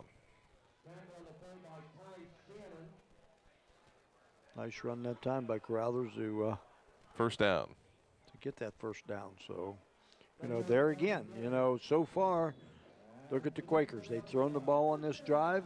They've run the ball on this drive, and they're moving the football. So as long as they can stay out of the penalties tonight, you can see that they can move the ball on Tallmadge. So first down and 10 from the 31. And again, another penalty. And as soon as I say that, here comes the yellow flag. It's just like I think it's the wideouts just aren't. I don't think they're focusing real good right now. Well, they're just trying to get a jump, and it's cost the Quakers multiple times. And really, they should have one of the easiest jobs. All they have to do is watch when the ball's snapped. Oh, yeah. Sounds good. Yeah, it sounds good in theory. First and 15. Bidekoffer gives a shoulder fake across the middle, and it's dropped at about the 17-yard line. He had him wide open in between the safety and the corner, and but he threw a bullet. He threw a bullet right in there, and Walker just couldn't hang on to it. So it'll be second down and 15 from the 36. You can just sense, you can almost feel the Quakers taking control of this game, but yet they just can't close it out. You got it. Yeah, it feels like, they just move the ball at will on them, but you're right, they just can't do something here tonight to get everything Bidekoffer under pressure. Control. And short arms it to Walker at the 23-yard line.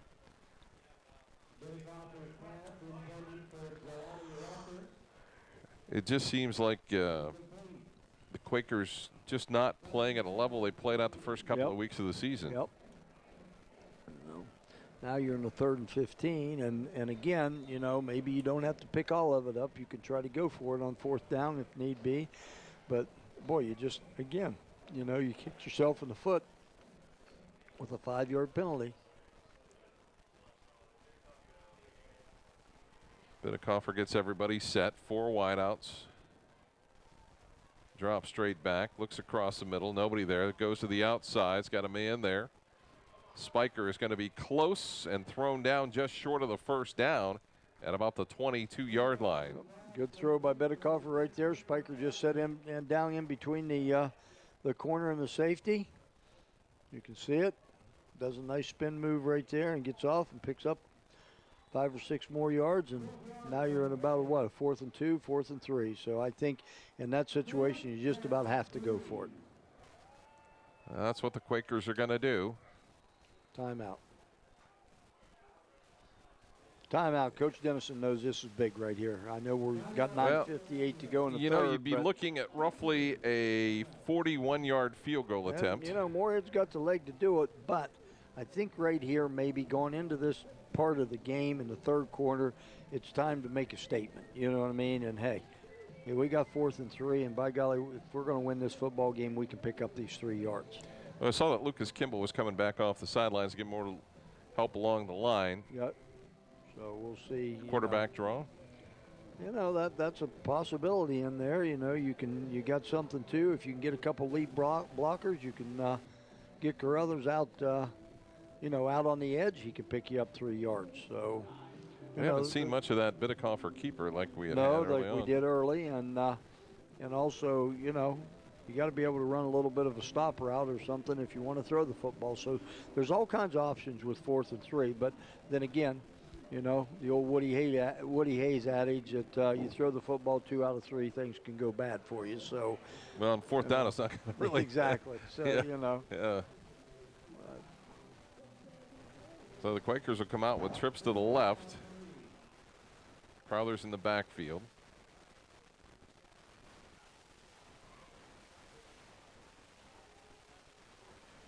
Bidekoffer short arms it intended for Walker, and the Quakers will turn it over on downs. Yes, he did. He had him wide open too, but he just didn't step into that football and throw it. He just kind of tossed it out there and ended up about 1.5 yards short of the receiver. So now it's up to the Quaker defense here to pick it up and do something. And we'll see what the Quaker defense is going to do to stop those quarterback runs and, kind of tighten up that defense. Well, that's been their total success tonight. Teeling rolling to his right, under pressure, retreating, and then just throwing it out of bounds.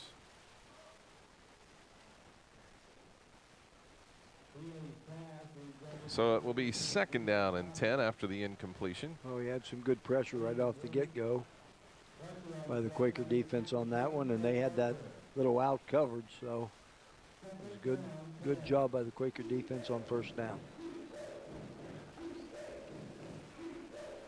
2nd down and 10 from the 24-yard line. Derek Teeling remains at quarterback. Quakers are going to blitz. There's some pressure right there. And Teeling's got nowhere to go. Yep. That's the thing right there that first time you've seen the Quakers put any pressure on him, and I think that's the situation that you got to be in. Go ahead and pressure him. They really haven't shown that they can really throw the ball effectively. I know they completed 3 out of 4 passes, but those are the same pass pattern. So I think you put pressure on them right now. And well, the Quakers threw everybody in the kitchen sink in on that one and shut it down. And I'm not saying right now that you just go ahead and I know you want to be conservative. It's 3rd and 15, but you know what? Bring a linebacker, do something here to get some pressure. Like you said early, they haven't thrown the ball over the middle of the field at all. Teeling is going to take it himself. He's going to slip through. He's going to have the first down and more out to the 40, the 45, and into Quaker territory at about the 48-yard line.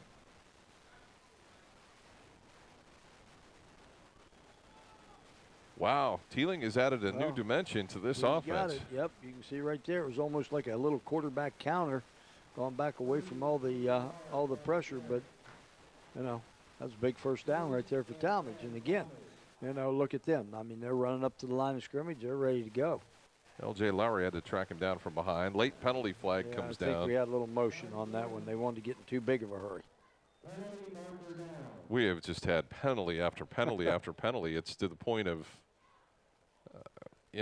frustration, I'm sure, on both sides. Yep. Yeah, both coaches. I mean, you get a big play both ways, and then you get a 5-yard penalty, and then put you back in a 1st and 15 or 2nd and 15, and that just. We easily have had triple the amount of penalties in this game, any game we've had so far this year. You're right.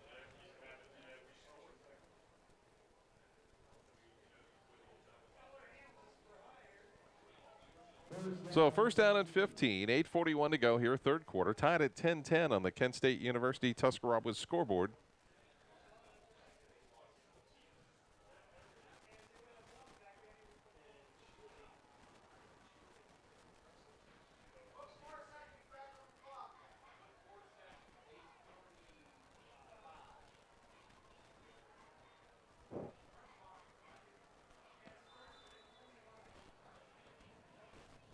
So the linemen hover over the football. Quaker's going to bring some pressure again. And Teeling gets taken down back at the 45-yard line, a loss of another yard.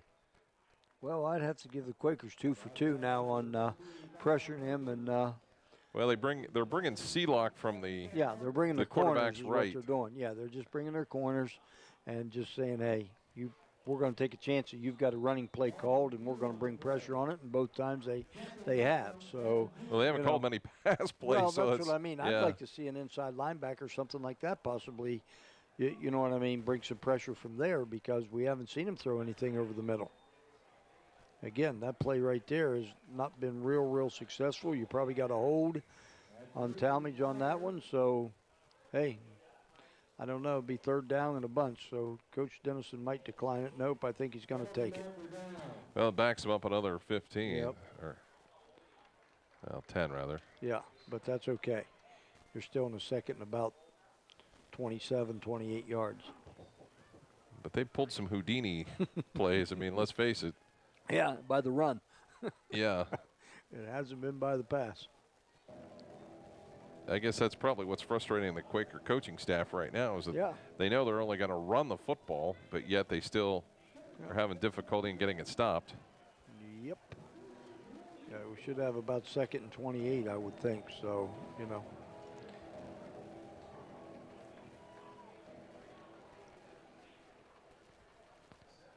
So 2nd and 28 from the 34-yard line. Iyer in motion, the handoff straight ahead. As Shannon again with the carry to the 39-yard line, a gain of 5. Good job by the linebackers right there to make the tackle, let him have 5 yards, and 3rd and 23. Another tackle by Seth Parker inside. Take that anytime. 3rd and 23.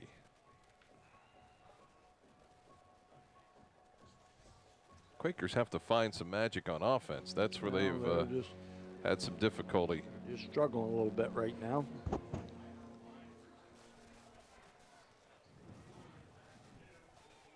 Teeling looking for a hole and nowhere to go, out to the 44-yard line, and now Tallmadge will have to kick the football away. No, I think that was chalk that one up as a win for the Quakers, but a lot of help from the yellow flags on that one.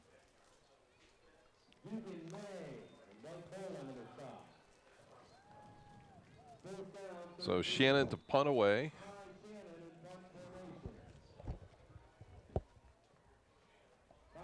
Here on 4th down, Kyle Perkins back deep. Nice punt that Perkins will let bounce. Takes it at his own 15 to the 20, the 25 out to the 27-yard line where the Quakers will have it 1st and 10.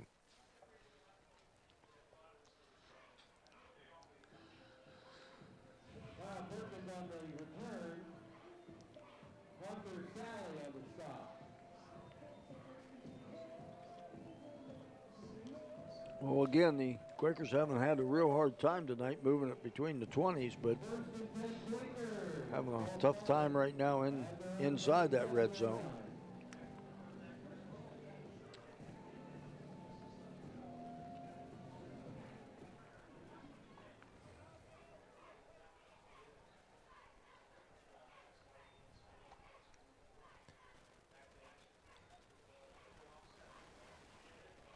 So the play by the Quakers, and they're going to lose some yardage there back at the 24-yard line.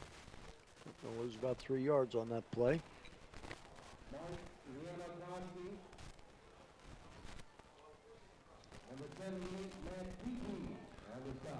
So 2nd down and 13 after the loss of 3. And I'm sure Coach Dennison, who calls the plays, is just trying to find something that might dial up that'll work. Well, like I said, they've had a lot of positive plays tonight, but just consistently they haven't had positive plays. So 5.5 minutes to go. Walker at the 31, the 32 to the 35 and the 36.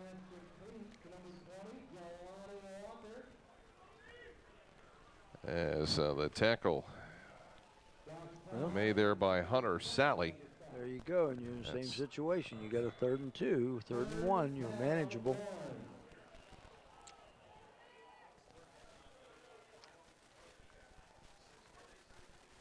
So the Quakers trying to keep this drive alive here in the 3rd quarter. Handoff to Crowthers, and he'll have plenty down to the 41-yard line. Actually, that was Seelock. Lincoln Seelock with the carry. That's been a very positive play for the Quakers, going over that left side of the offensive line.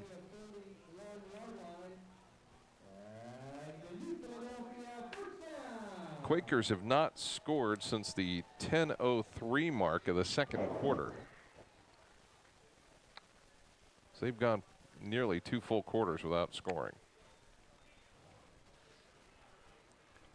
As one of the Tallmadge Blue Devils having a little trouble, Caden Genovese is going to need some help.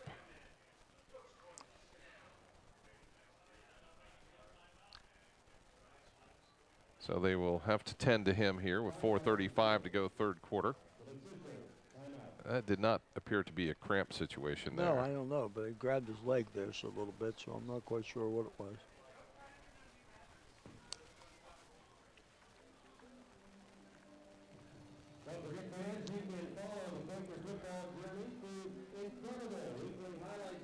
So the Tallmadge Blue Devils huddle around their coaching staff, trying to get a little extra time out here.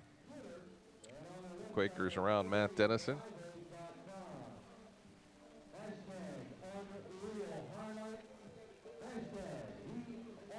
Week 4 of the high school football season. Next week, it's Garaway at Sandy Valley on TV2.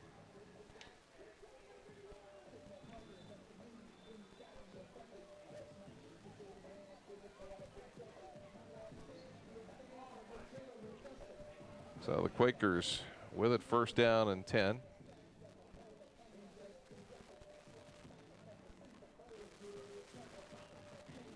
I just think this is an important drive for the Quakers. You're running a, yeah, you've got a quarter and a half. Yeah, you've got plenty of time, but they just got to make themselves get stuff positive and stay with it. Hand off to Crothers to midfield, near another first down, maybe a yard short. Now that looks a little bit more like the Quaker running game.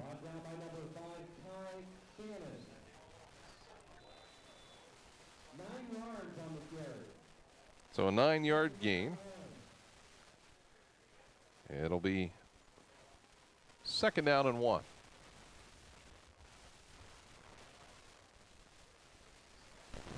Hand off to Crowthers. Bust through the line to the 44-yard line. The Chains will move after the gain of 6. It seems like their running game, it just seems like they're moving a little quicker on this series right here, and they're getting a lot of positive things out of it.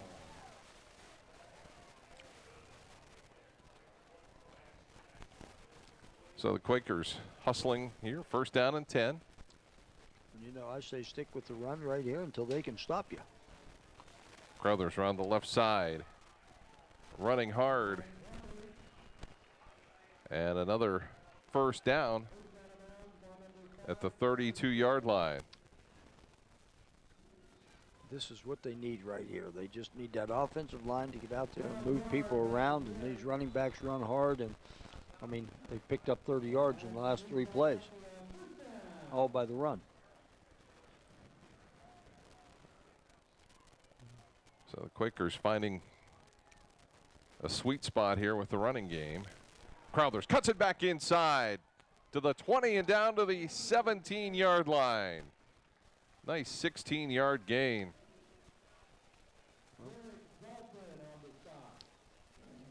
You know, you want to look right here and say that, you know, maybe now that the Quakers are moving the ball like they are, it's possibly wearing Tallmadge's defensive front down a little bit, and those holes now have opened up. First and 10 from the 17. Bettekoffer handing off to Crowthers again, I believe, as he's down to the 7-yard line. Like another, I'm telling you, Scott, this is, you know, you look at it and say, where in the heck's this been all night? You know what I mean? But they've had 4 runs, and all 4 runs have been 10 yards plus. So they're taking it right down the field. So Walker and Spiker wide to the right side. Sealock in the backfield along with Crowthers.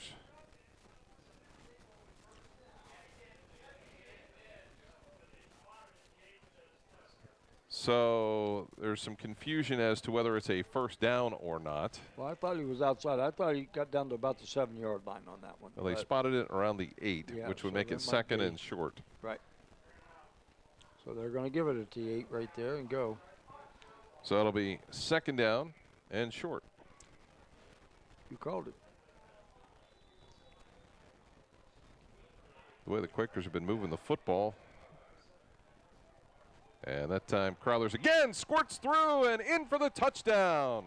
Well, right there you go. Now that was just a doggone good offensive series for the Quakers, and you know, they just started pushing people around a little bit. The running backs ran hard, and a lot of positive things happened on that series right there for the Quaker offense.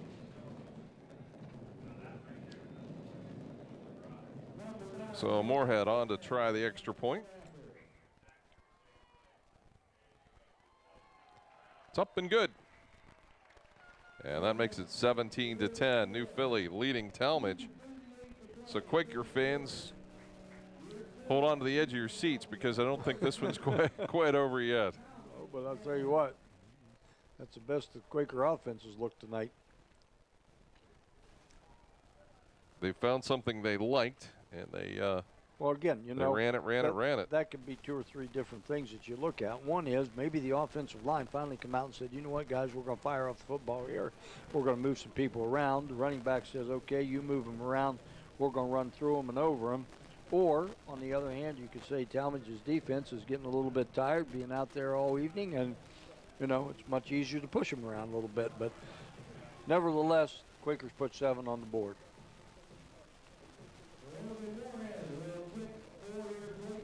So Logan Moorhead to kick it away.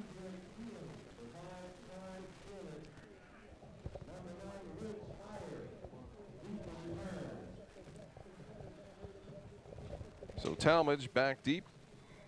You've got Teeling, Shannon, and Iyer.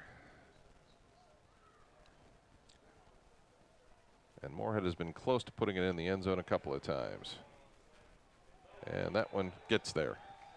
It was about time, wasn't it? Because he put a couple right down to 1. So well, that's a huge weapon right there. A big one. Yep. So now let's see if the Quaker defense can come out here and get a 4 and out. And if they can, Quakers get the ball back and move it like they did, then they got to feel pretty good about tonight's football game, even with another quarter to play. First down and 10 for Tallmadge from their own 20-yard line. 2.5 minutes to go here in the third quarter. Scott Robinson, Chuck Rest, Jay Yodders with you from Woody Hayes Quaker Stadium in New Philadelphia. Derek Teeling continues his role as quarterback. Took over early in the first quarter. And right side of the Tallmadge line fired early. And another 5-yard penalty.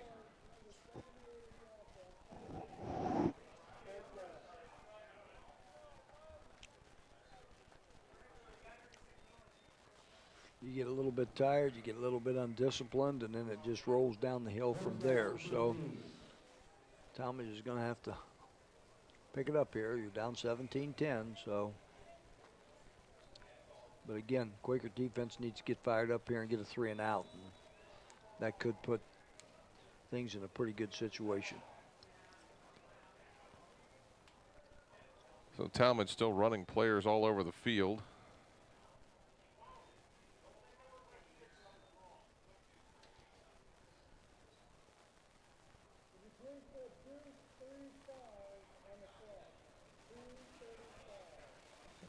There's been an ongoing battle with the clock. Yeah, here in the second half. Yeah.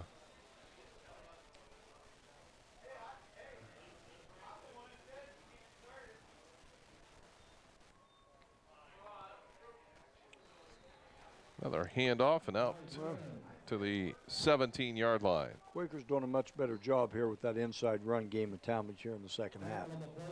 Second down and 13.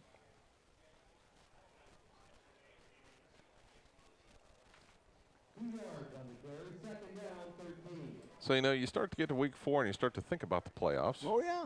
You know. And this is, you know, with both these teams here in the same region, this is playoff points either way. Teeling, penalty flag down. That's a holding penalty. That's going to come back.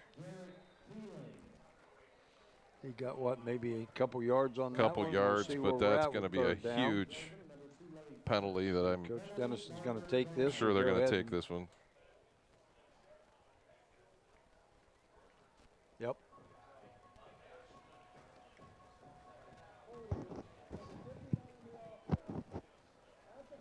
So that is going to be a huge penalty from the spot all the way back to the 7-yard line. Now this is where the Quakers really got to clamp down.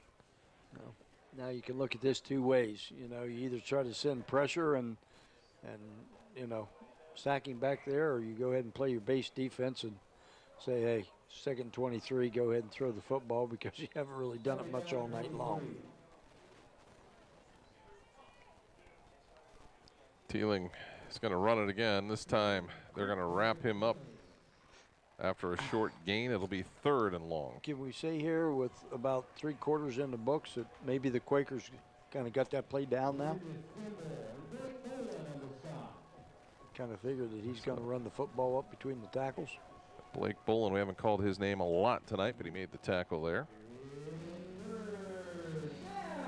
So 3rd down and 20 with 1:20 to go here in the third quarter. Certainly think that they're going to try to throw the football here with a rollout, but again, they may run it and say, hey, we'll just punt it and go play defense. They're going to run it with Shannon, and he got loose, but this time Quakers brought him down around the 15-yard line. They'll pick up a few, but it will not be enough for a first down, and they'll have to punt it away. Good pursuit right there by the Quakers to have a couple guys miss and a couple guys come in there and clean up.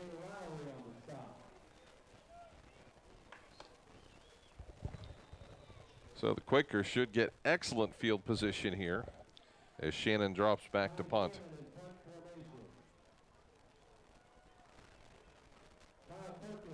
So Kyle Perkins standing in his own 47.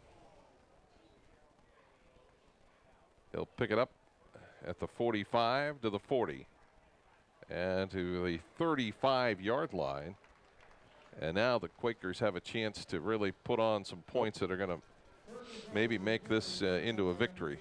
Good job right there by Perkins to pick that up on the first hop and take it back about 15 yards. And you're right, given the Quakers field position where they only got to go about 36 yards for a touchdown, it's almost like, you know, this is almost like a must. You know what I mean, to get this into the end zone with all the yardage you have to pick up. So they put any points on the board here, and I think they're looking pretty good. It's going to be a big plus, but I certainly think that they would definitely be looking at the 7. See if they continue with the running game. And Crowler's doing a nice job down to the 27-yard line. I think they're going to go ahead and let the clock run out for the third quarter and take care of it. 17-10, New Philadelphia leading Tallmadge here as the third quarter runs out. We'll come back with fourth quarter action in a moment right here on TV2 Sports.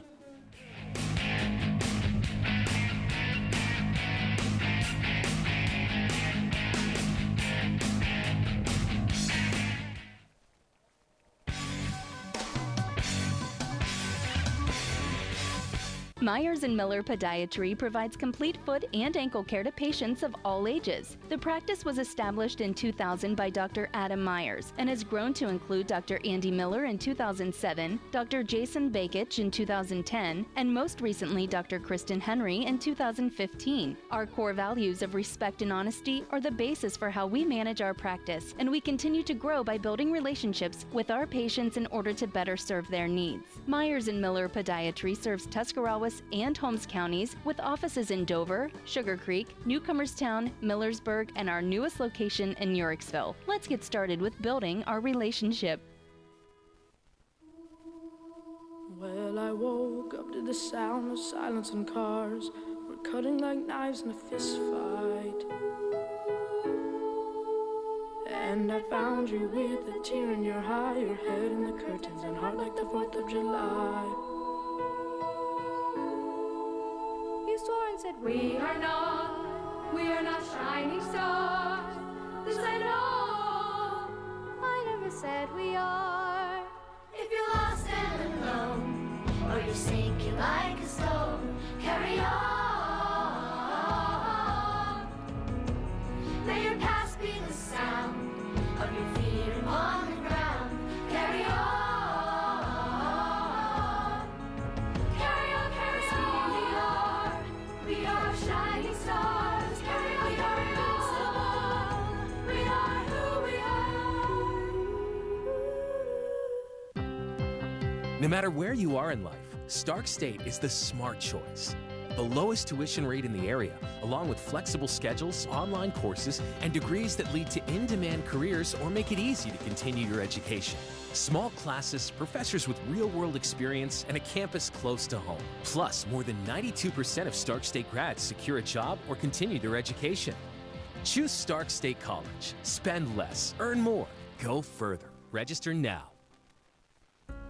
Are you recovering from orthopedic surgery, experiencing low back pain, or pain resulting from an injury? If so, choose Trinity Hospital Twin Cities Rehab Center. Their experienced team of physical therapists provide personalized care to help you return to normal activities as soon as possible. Choose the Trinity Hospital Twin City Rehab Center at Denison. Call 740-922-6675 for more information.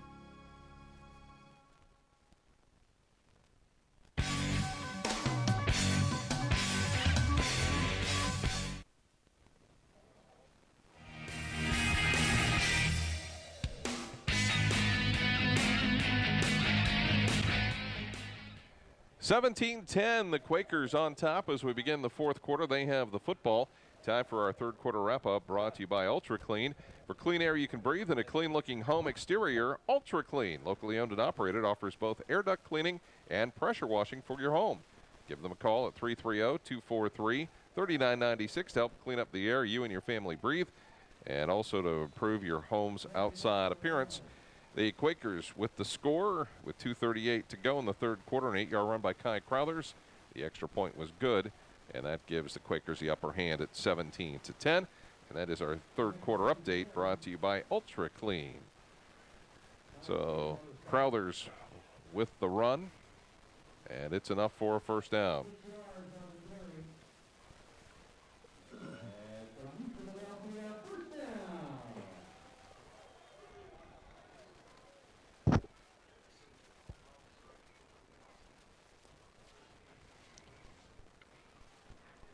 So the handoff to Crowthers again, up the middle, and dives down to the 11-yard line.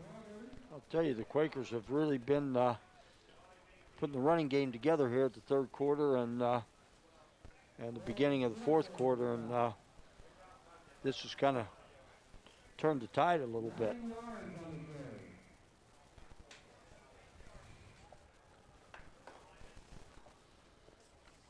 So it'll be first down and 10 from the 11-yard line.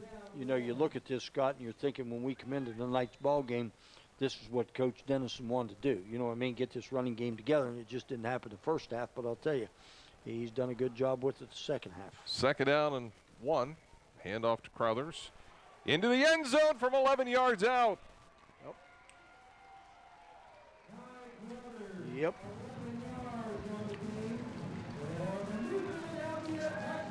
Well, that's making the Quaker faithful a little more comfortable. Even the players got a little excited on that touchdown. So it's going to show something now that they feel that, hey, we got them right where we want them. And they do, because Tallmadge has shown no inclination to pass, and they're going to be down basically 2 scores here. Yeah, I don't really think they have much of a passing game that we've seen, and you know, being down by 2 scores is going to be a little tough if you can't throw the football. 24-10.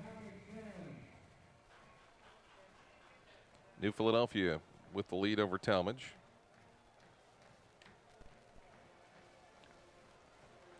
So yeah, I think this, and like I said it just a minute ago, you know, I think Coach Dennison wanted to get a running game going, and you know, Tallmadge did a good job the first half of shutting down the Quakers' run.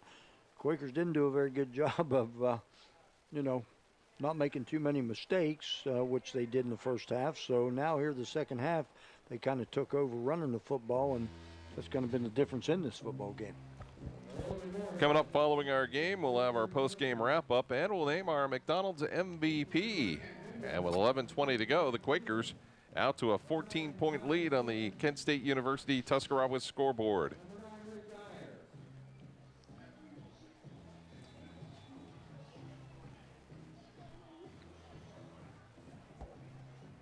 So Logan Moorhead will kick it away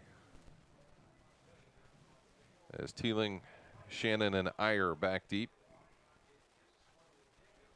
It'll be taken by Teeling. Teeling stops, reverses field, and taken down. Nice job by the Quakers. Looks like 15, Kyle Perkins. Kyle Perkins in on that tackle.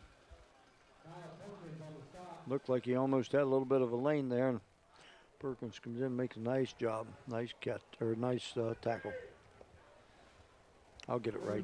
Yeah, which was it? Oh, well, I'll get it right. Just give me a chance, you know. Just if you. It's past your bedtime. Hey, I understand exactly. that. If you can't have one time tonight, every week I got to give you something to get on me about, and I've been pretty good for 3 quarters, so it was time.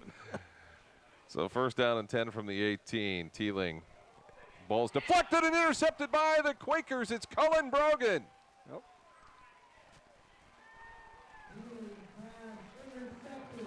Nice defensive effort. That was all Cullen Brogan, because watch him tip it right there. 2 hands on it. Makes the interception. Gets a couple more yards out of it. Great job by Brogan on that. So the Quakers threatening to break this one wide open now. Yeah, this is right now straw will break the camel's back if they can get this one in. Well, I think it was bent pretty badly. Yeah, they had it bent. Now it's time to break it right here, and then they can start feeling a little bit better about this second half. It's a completely different second half here for the Quakers, as Crowthers with the handoff inside of the 15 down to the 13-yard line. You know, there in that first half, the Quakers were running those same exact plays right there and picking up 1 or 2, maybe 3 yards. They picked up 4 on that one, and that's been one of their shorter games here in the second half. So, you know, you can see right now that they've kind of got this. The offensive line's coming off the football, and again, the running backs are running hard, and that's what you got to have. Second down and 6. Crowthers again. I think he fumbled the football on that one, but he might have jumped Got back it back, and the ball be spotted just outside of the 10-yard line. Another gain of 4. It'll be 3rd down and 2. Quakers have just made the decision. They're just going to buckle up the chin straps and pound them. Well, they're running a little bit of a counter play off the lead play that they have been running a little bit, so that's kind of throwing Tallmadge's defense off just a little bit. Crowthers again. Should be enough, I think, for a first down. To about the 7-yard line. I think that should be good enough. And that will make it 1st and goal from the 7. Nope. And you know, you watch, you go back through it. The Quakers haven't run more than 2 or 3 different plays on the whole second half. They're just, like I said, they're just getting off the football and they're moving the line of scrimmage, and the backs are running hard, and good things are happening.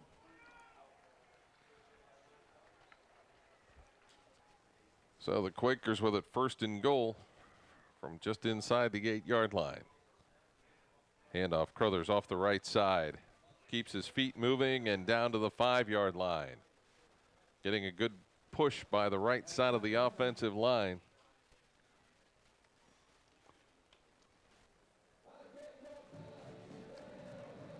So it'll be 2nd and goal from the 5.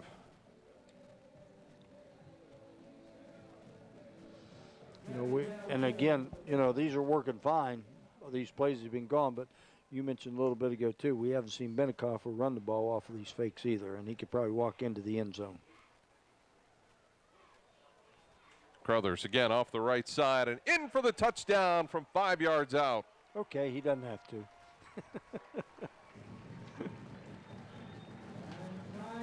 That is 3 touchdowns here in the second half for Kai Crowthers. And the Quakers have blown this one open.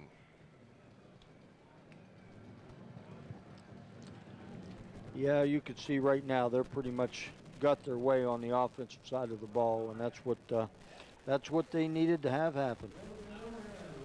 So Moorhead on to try the extra point.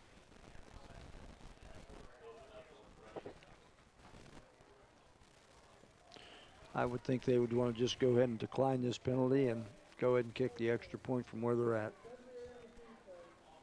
And that is what they will do.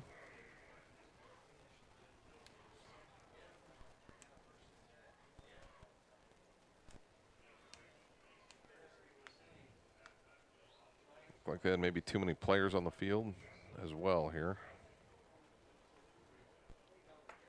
Run some in, run some out, run some in. You think by the fourth game, you'd probably have your team figured out. Doesn't necessarily always happen that way.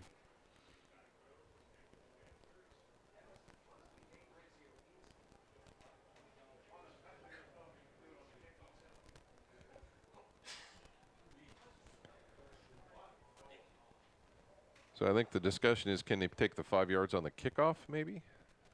Well, it's a dead ball, so I wouldn't think so then. I'm not sure the penalty on that one. It's a penalty that's not going to make a hill of beans worth of difference in the outcome of this game, but we're going to. So kick it and let's go. Yeah. Is that what you're saying? That's kind of what I'm saying.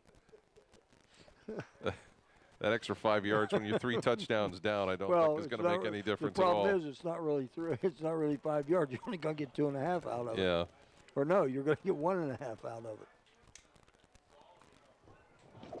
Now it makes a huge difference if you're in a tight ball game, because now you get an opportunity at the 1.5 yard line to go for 2. So Yeah.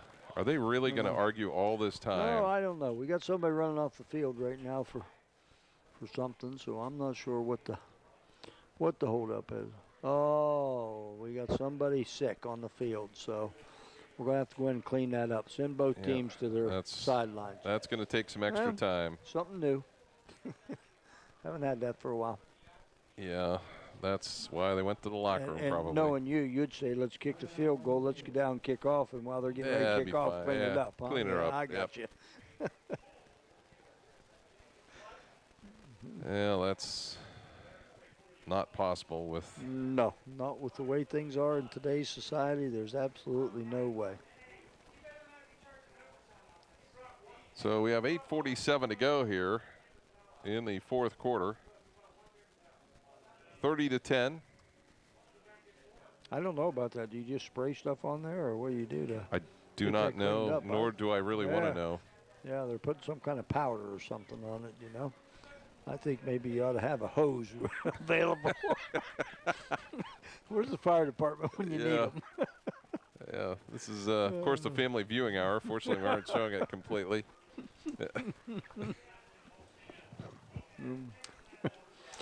I guess it looks to me like you just dump a little baby powder. It's kind of like a NASCAR race, you know, and they bring out the speedy dry. That's what they drive her down there and go. Yeah, they're going to bring the cars out here and run around the track a little bit. Shoot. Oh, you're sick. Oh my! No, game's a little out of hand now, huh? So we have to get some enjoyment. Yeah. How'd you like to be the first guy out there? These two he's standing back in the end zone. These two guys on the defensive line, they're going a little wider this time. And the kick is up and good. All bad for that. 31-10 is the score here with 8:47 to go.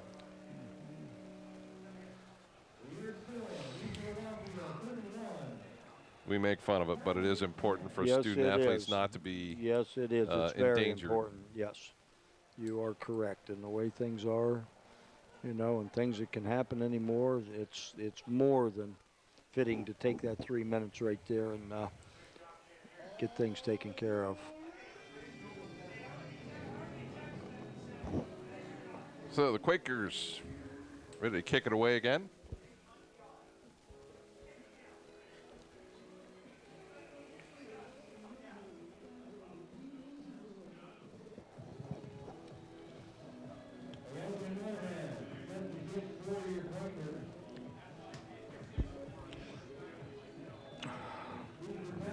So Logan Moorhead to kick it away again. Teeling, Shannon, and Iyer back deep.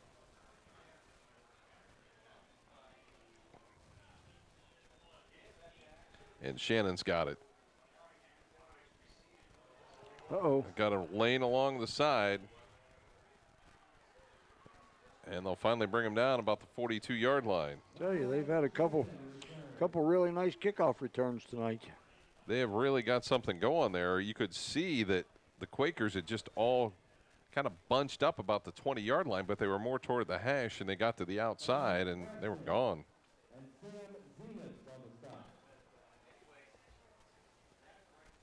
So first down and 10 for the Tallmadge Blue Devils here with 8:36 to go.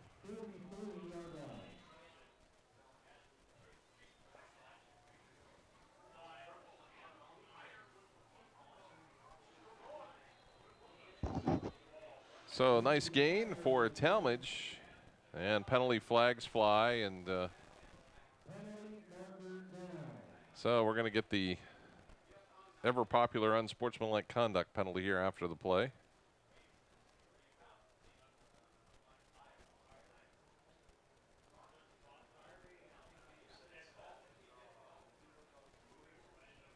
So just when they don't need any more penalties, they're going to get more. They're going to get another one.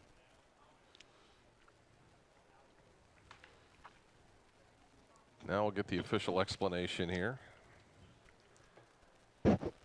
Maybe.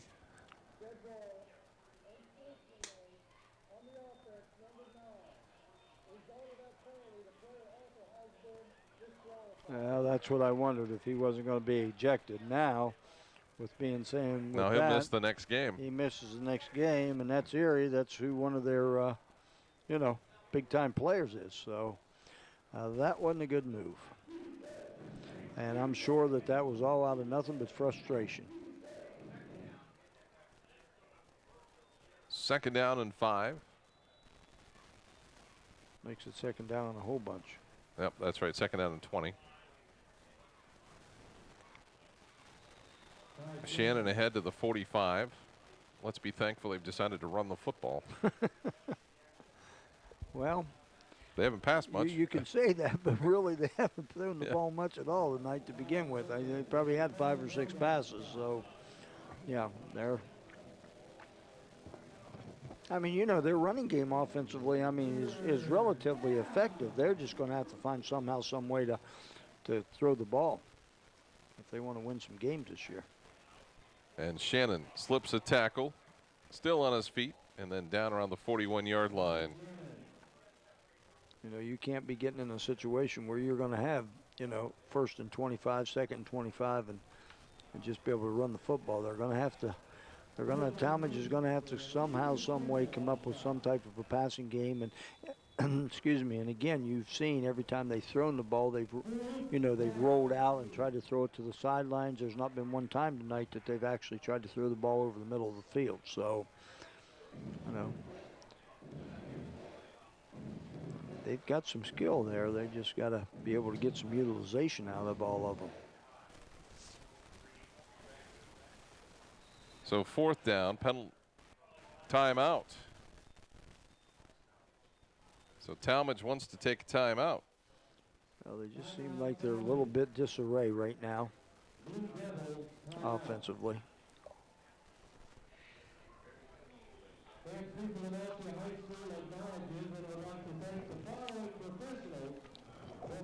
Again, though, we talked about early in the broadcast, they're very, very young offensively. They've got a lot of sophomores and juniors starting in this football game and maybe just one senior. So, things are there. Things are looking up for them. It's just that, these guys have got to be disciplined offensively to be able to move the football. And again, sophomores and juniors, by the 4th and 5th game of the year, you should be able to, not make some of the mistakes that you're making tonight. So it'll be 4th down and 8. Tallmadge really with no reason not to go for it here, trailing 31-10.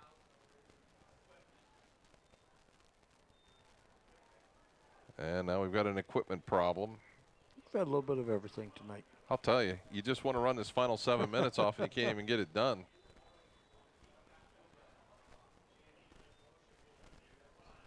A handoff to Shannon. He's going to try and turn it up, and he's got no prayer making it. And it will be turned over on downs to the Quakers. Good job by the Quaker defense. Yes, they were. They have played.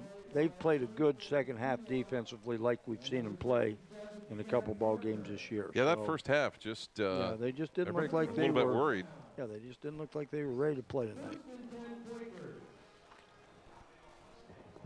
So the Quakers will have it 1st down and 10 at the 37-yard line.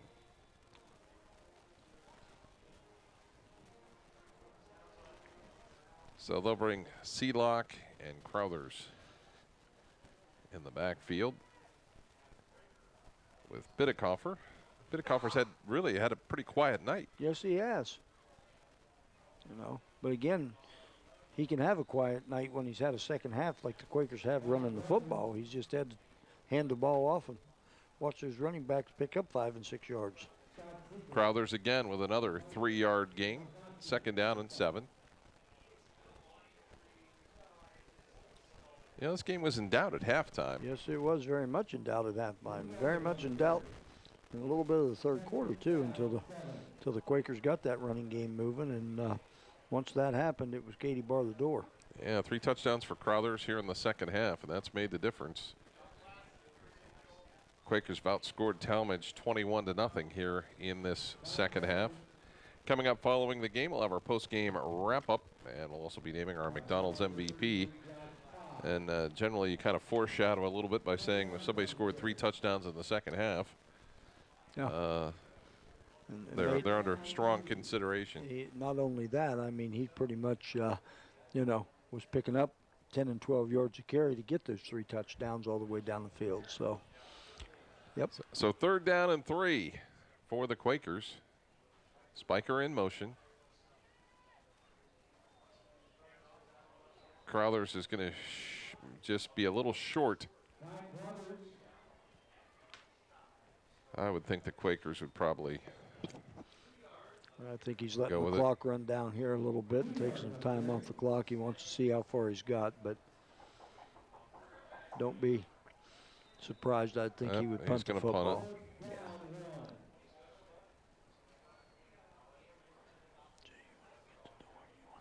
So 4th down for the Quakers.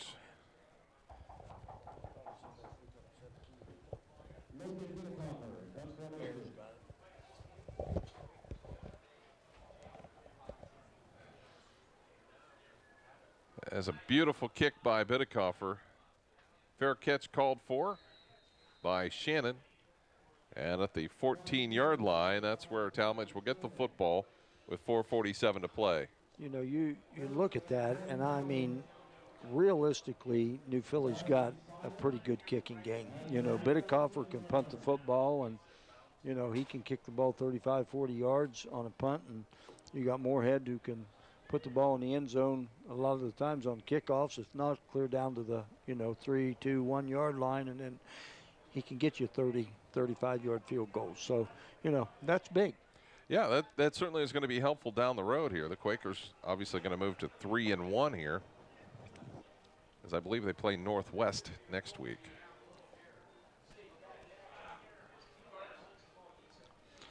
A little bit of a broken play on that one. So Teeling will carry it for about 8 yards. I think he missed the handoff on that and just took around the other way and was able to had all the pursuit for the Quakers going one way, and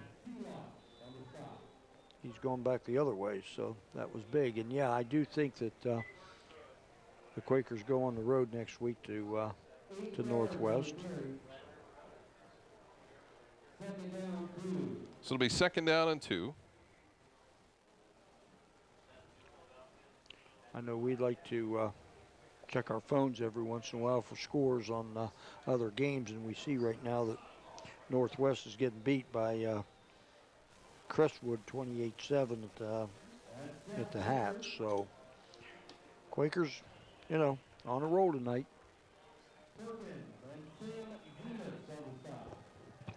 So it will be 1st down and 10 for Tallmadge with 3:50 to go here in the ball game.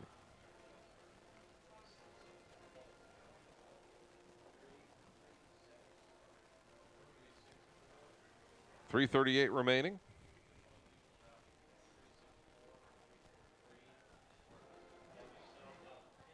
They get the play away, and a short gain for Tallmadge. I lost his balance right there. That was, I think that might be Seth Baker on that one. That's the first time I think we've seen him tonight, isn't it? Run the football. Yes. I think he might have took the position of Erie when he was ejected tonight. So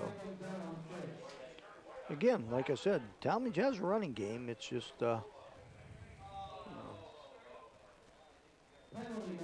a 5-yarder. Tallmadge's running game isn't too bad. It's just that they're going to have to come up with some sort of a passing game if they want to be successful throughout the rest of the year, because that Suburban League that they play in Akron is a pretty good football league. Pretty darn good football.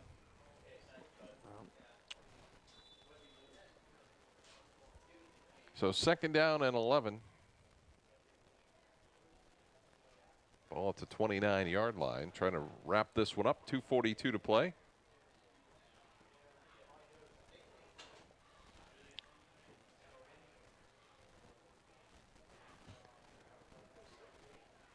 So they'll reset. Thankfully, they didn't throw the penalty flag. As Shannon runs hard. Yeah, I think there probably could have been a penalty on that one right there, but I think the officials are maybe being just a tad lenient. So it'll be 3rd down and 4. Down to the 2-minute mark here. Scott Robinson, Chuck Rest, and Jay Yonders with you as we get ready for some IBC football action next weekend with Garaway at Sandy Valley.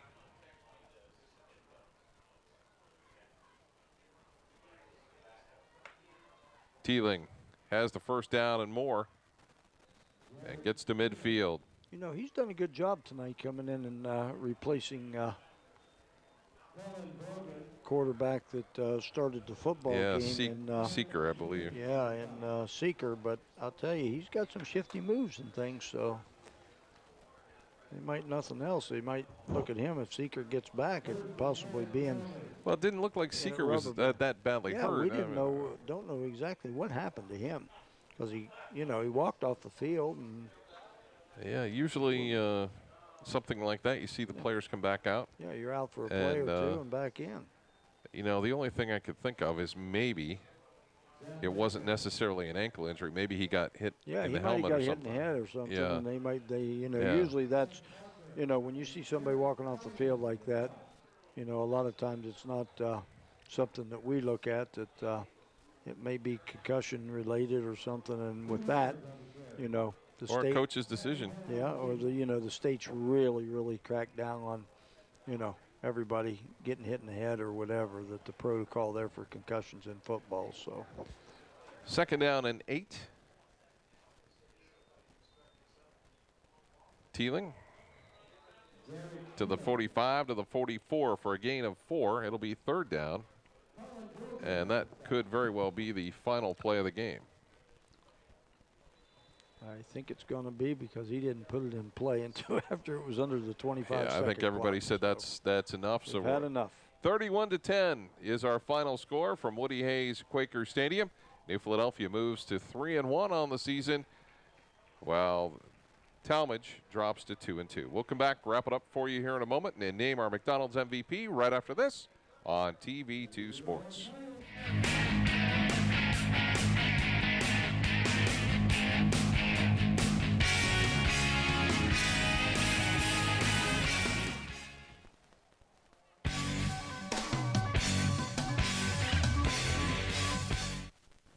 Omni Orthopedics comprehensive programs provide early diagnosis and successful treatment for every musculoskeletal problem. With more than 30 years of orthopedic experience, their physicians offer patient-centered treatment for all ages. From evaluation to rehabilitation, your treatment plan is designed around your needs. Omni Orthopedics specializes in sports medicine, the spine, physical medicine and rehabilitation, foot and ankle, and hand surgery. If pain makes activities like climbing stairs, standing or walking a challenge, turn to the home team at Omni Orthopedics. Their mission is to provide you with the highest quality and most advanced orthopedic services so you can get back in the game. Located in the Oxford Medical Arts Building, Omni offers a full-service facility including digital x-ray and physical therapy. So there's no need to travel when quality care is so close to home. Omni Orthopedics, setting the standard in orthopedic care. Carpenter Heating and Cooling has been keeping your home comfortable for over 30 years. Every installation includes heating and cooling load analysis, along with a follow-up visit to ensure your satisfaction.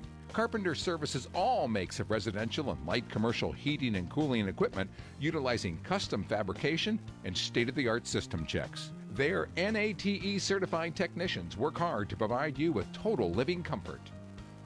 Hi, I'm Doug Carpenter. And I'm Chris Carpenter. Come see us online at carpentercomfort.com. Or give us a call at 330-308-8550.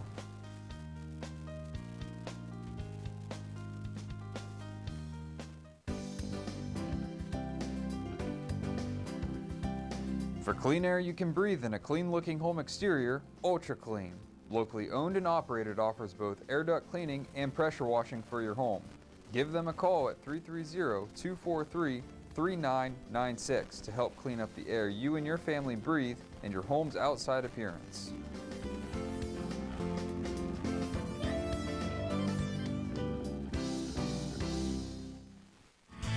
Students choose Kent State University at Tuscarawas because of our academic excellence, dedicated faculty, and affordable tuition.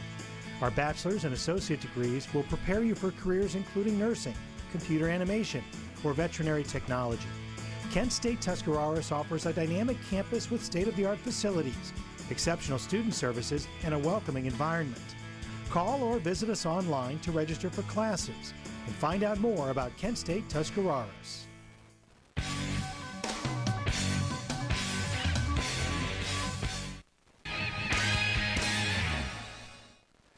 And back at Woody Hayes Quaker Stadium, the New Philadelphia Quakers defeat the Tallmadge Blue Devils 31-10. And welcome to our post-game wrap-up. The Quakers really came on in that second half, scoring 3 unanswered touchdowns and pulled away for that 21-point victory. So let's take a look, Chuck, at the stats for tonight's game. Well, you can see that New Philly did just come right out the second half and start running the football and was very successful. 209 yards. 11 of 18 passing for 155. Didn't throw the ball a whole lot the second half. Total yards of 364. Turnovers 2, which were both in the first half. And then look at Tallmadge, 242 rushing. It's about all they had because they only had 29 yards passing, 3 of 6, and that all came in the first half for a total of 271 yards and 2 turnovers also. And again, we look at it, Scott, but the running game in New Philly took over in the second half, and that did Tallmadge in. So that is our post-game wrap-up. Time now for our McDonald's MVP. McDonald's has 6 locations to serve you in Dover, Uricksville, Newcomerstown, Cadiz, and 2 locations in New Philadelphia. The MVP tonight is Kai Crothers of the New Philadelphia Quakers. He ended up with 4 touchdowns in the game and was a difference maker in the second half. So Kai Crothers is our McDonald's player of the game. Brought to you by none other than McDonald's. 6 locations to serve you in Dover, Uricksville, Newcomerstown, Cadiz, and 2 locations right here in New Philadelphia. That's going to wrap it up from Woody Hayes Quaker Stadium. The Quakers defeat Tallmadge 31-10. For Chuck Rest, Jay Yonders, and the rest of our TV2 sports team, I'm Scott Robinson saying so long, everybody.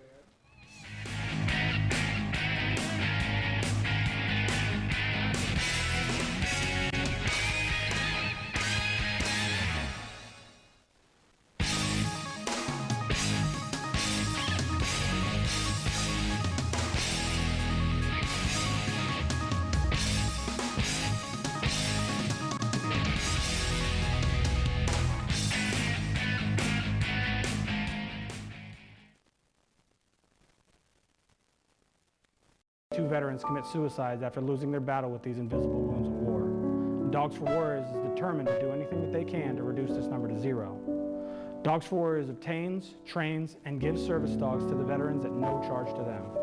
For more information about the program and